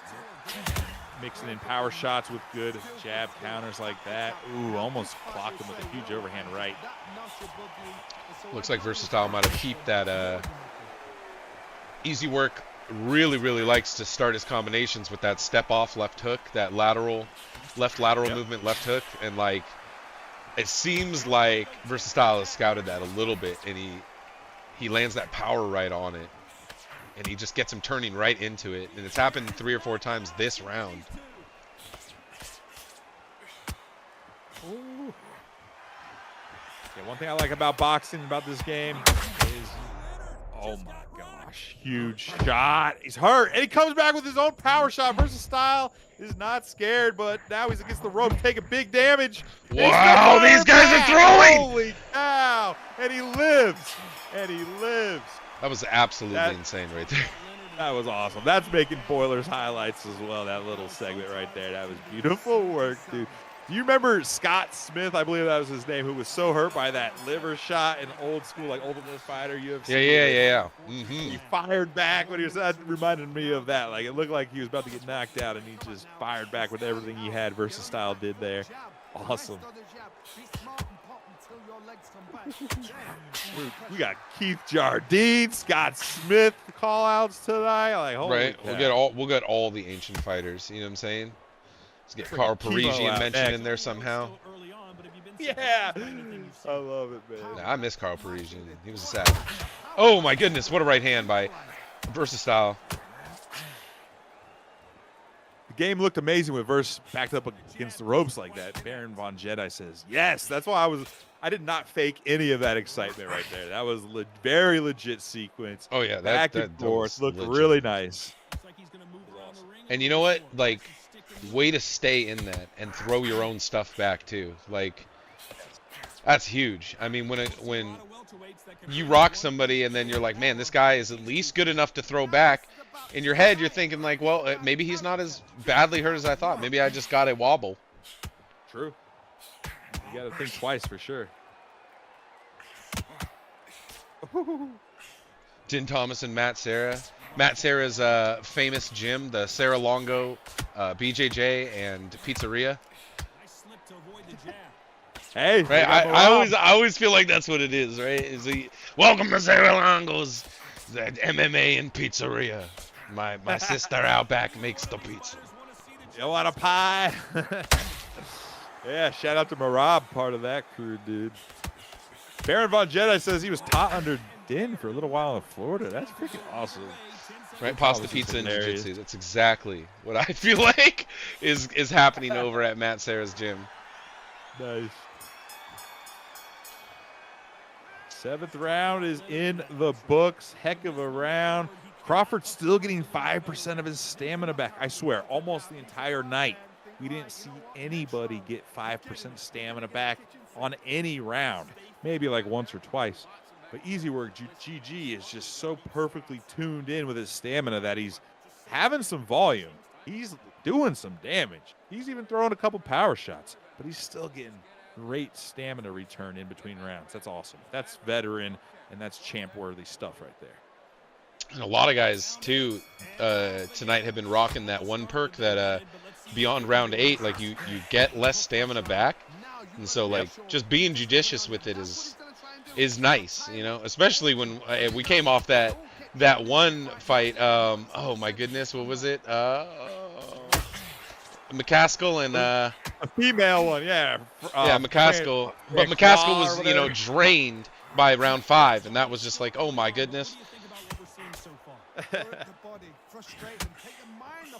Ooh, nice shot. I would say when your stamina's like at 20%, I think you should slow down and be a little less accurate in this game, to say the least. Right, instead of it just being like kind of a like a switch, right? Your stamina, and then you have stamina, now you don't.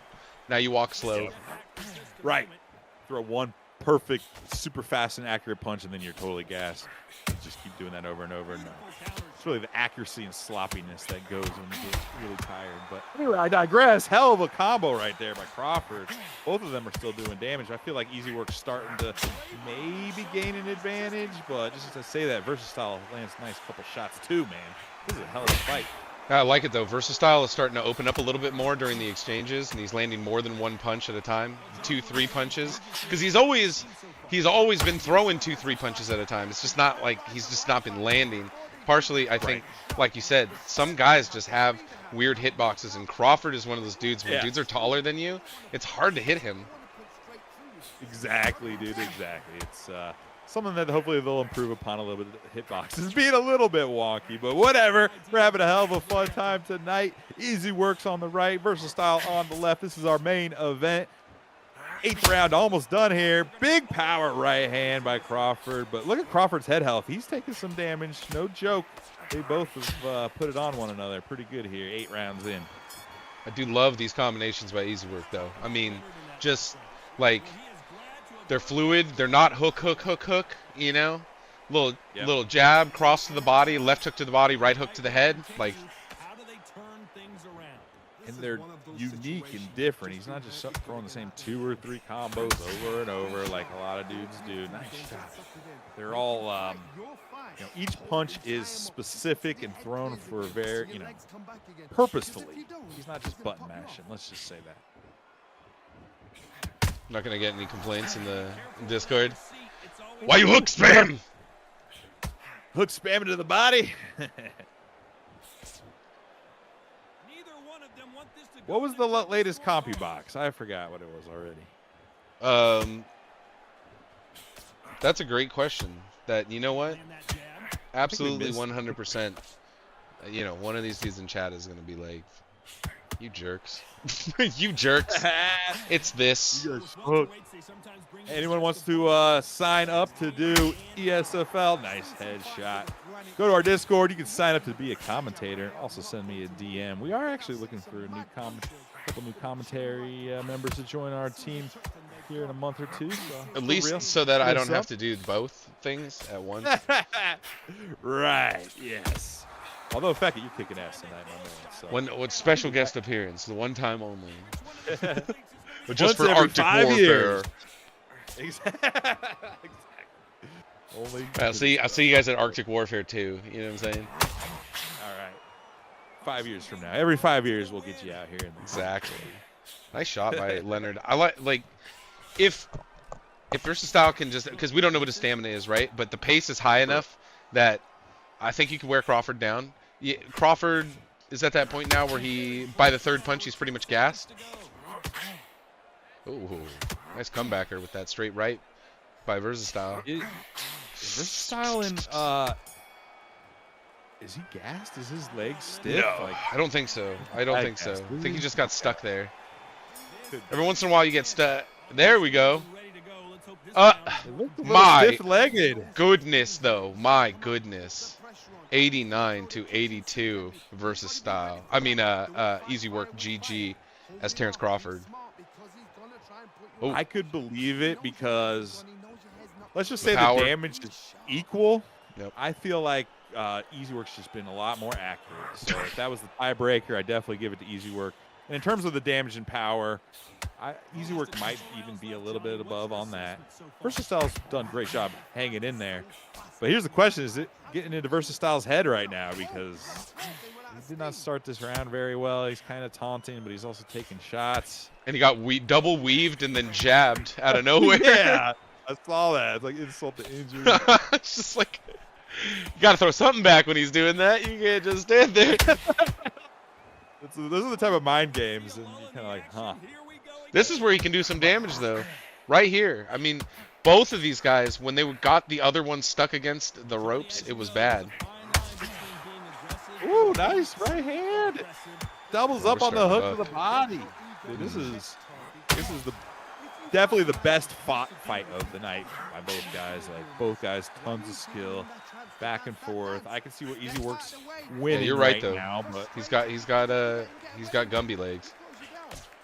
That just shows Easy Work is just killing the game with stamina management. Like I said, he was getting 4, 5, 6% stamina regen. Versastyle might have only been getting a couple percent at that same time. And Easy Work was still winning on the cards, so it's double whammy. It's like looking to join the Teenage Mutant Ninja Turtles, be another masterpiece artist. But there you go, one big shot. Saved by the bell. Saved by the bell. So maybe you can't get knocked down there when once the bell actually rings, because definitely some of those were power shots. Yeah, after the bell rang, like I thought he was going down for real. Like, that was very lucky by Easy Work, to say the least. Wow, ain't over yet. This fight ain't over yet. 11th round, Peckett. Let's go. Main event. Let's do it. Oh, I thought he was knocked out right there. Ooh. I'm surprised that Easy Work had that wherewithal to keep those blocks moving in that moment. But here comes another moment. Oh, beautiful combo. Whack. That was such a nice combo by Easy Work right there. Just, man, Easy Work looks like a real boxer out there. The combos he's throwing, the defense, like making his game look beautiful, showing why he is one of the best esports, combat sports athletes out there, man. I'm telling you. Right, was that moment in the corner at the end when he got rocked? Was that his Tyson Fury moment where he's just slipping and blocking? Oh my goodness! Good rock by Easy Work. And Versastyle's trying to throw back, but he's hitting air and just exposing himself for follow-up shots, but he's not giving up yet. Versastyle's still chucking back. He ain't going down like a punk. And I like the adjustment. Easy Work seeing that Versastyle is trying to load up on something big using the slip mechanics, or not that little duck under mechanic. Yep. And he says, well, I'll go to the body, freeze you up, and go to the head. Exactly. Count of 6. Love it. Easy Work's so good, dude. It's going to be tough to find anyone that can beat him when the real season starts up. Again, to be announced, to be determined. This is just exhibition, but I consider this essentially the championship fight for the exhibition because both these dudes are so good and Easy Work. He can't miss! He is champion caliber. Wow, Easy Work could not miss at the end there. It was like physically impossible. Had the targeting finder, the Byakugan, lock on, and he just started hitting him nonstop.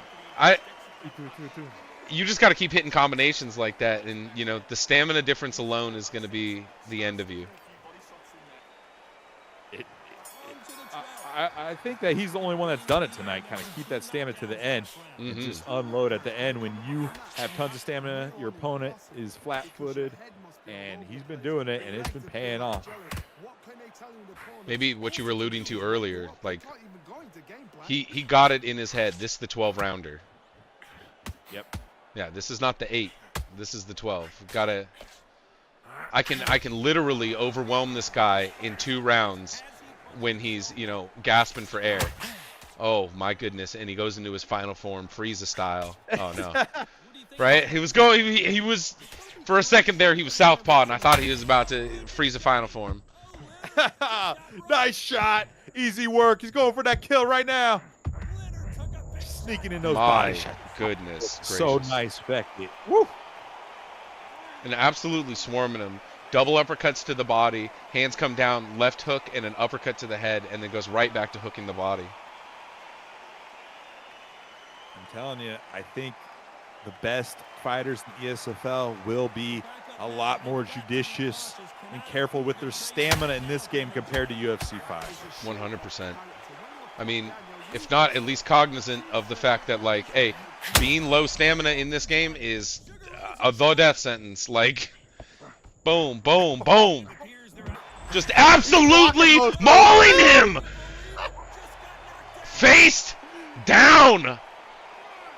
That was such good defense by Versastyle, but there's no way you could stop it. My goodness. He just got hung up on the ropes there.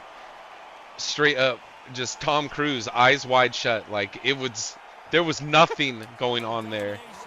Sugar Ray Leonard in big trouble. Versastyle has to do something to keep this man off of him. Oh! But he couldn't!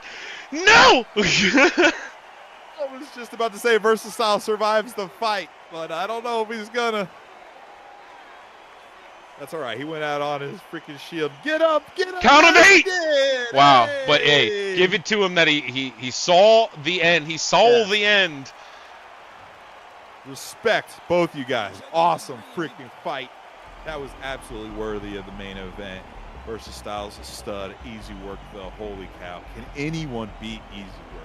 He fought so damn well that fight. But what a great job by Versastyle. Like, there were moments in there where I was like, man, this guy can run away with it just because he's landing really clean shots. I think the clean shots were, like, if we could actually see, we might not be able to see here what the actual stats looked like, but just his strike selection was so impeccable that it's almost like that got in the way of being vicious. And at the end there, you know, Easy Work got the stamina and turned on the switch, you know. Turned on the switch. He already had done some good damage, was already up on the scorecards. Apparently lost the 5th round according to the judges here, but he was up 4-1, 5-1, and then all of a sudden I'm like, wait a second, it looks like Versastyle is flat-footed, and guess what? He was. And look, 53% to 20% stamina. That's all she wrote, man. Okay, a little less accurate on power punches than I thought, but is a lot of volume, a lot more volume than I figured. But man, both the guys were working really well behind the jab. That's I would take it right there. But look at it. I guess there was definitely more on the jab. Yeah. And like, I guess it's just like, you know what? Some of those rocks that I thought were being awarded to Versastyle were maybe just being awarded to Crawford.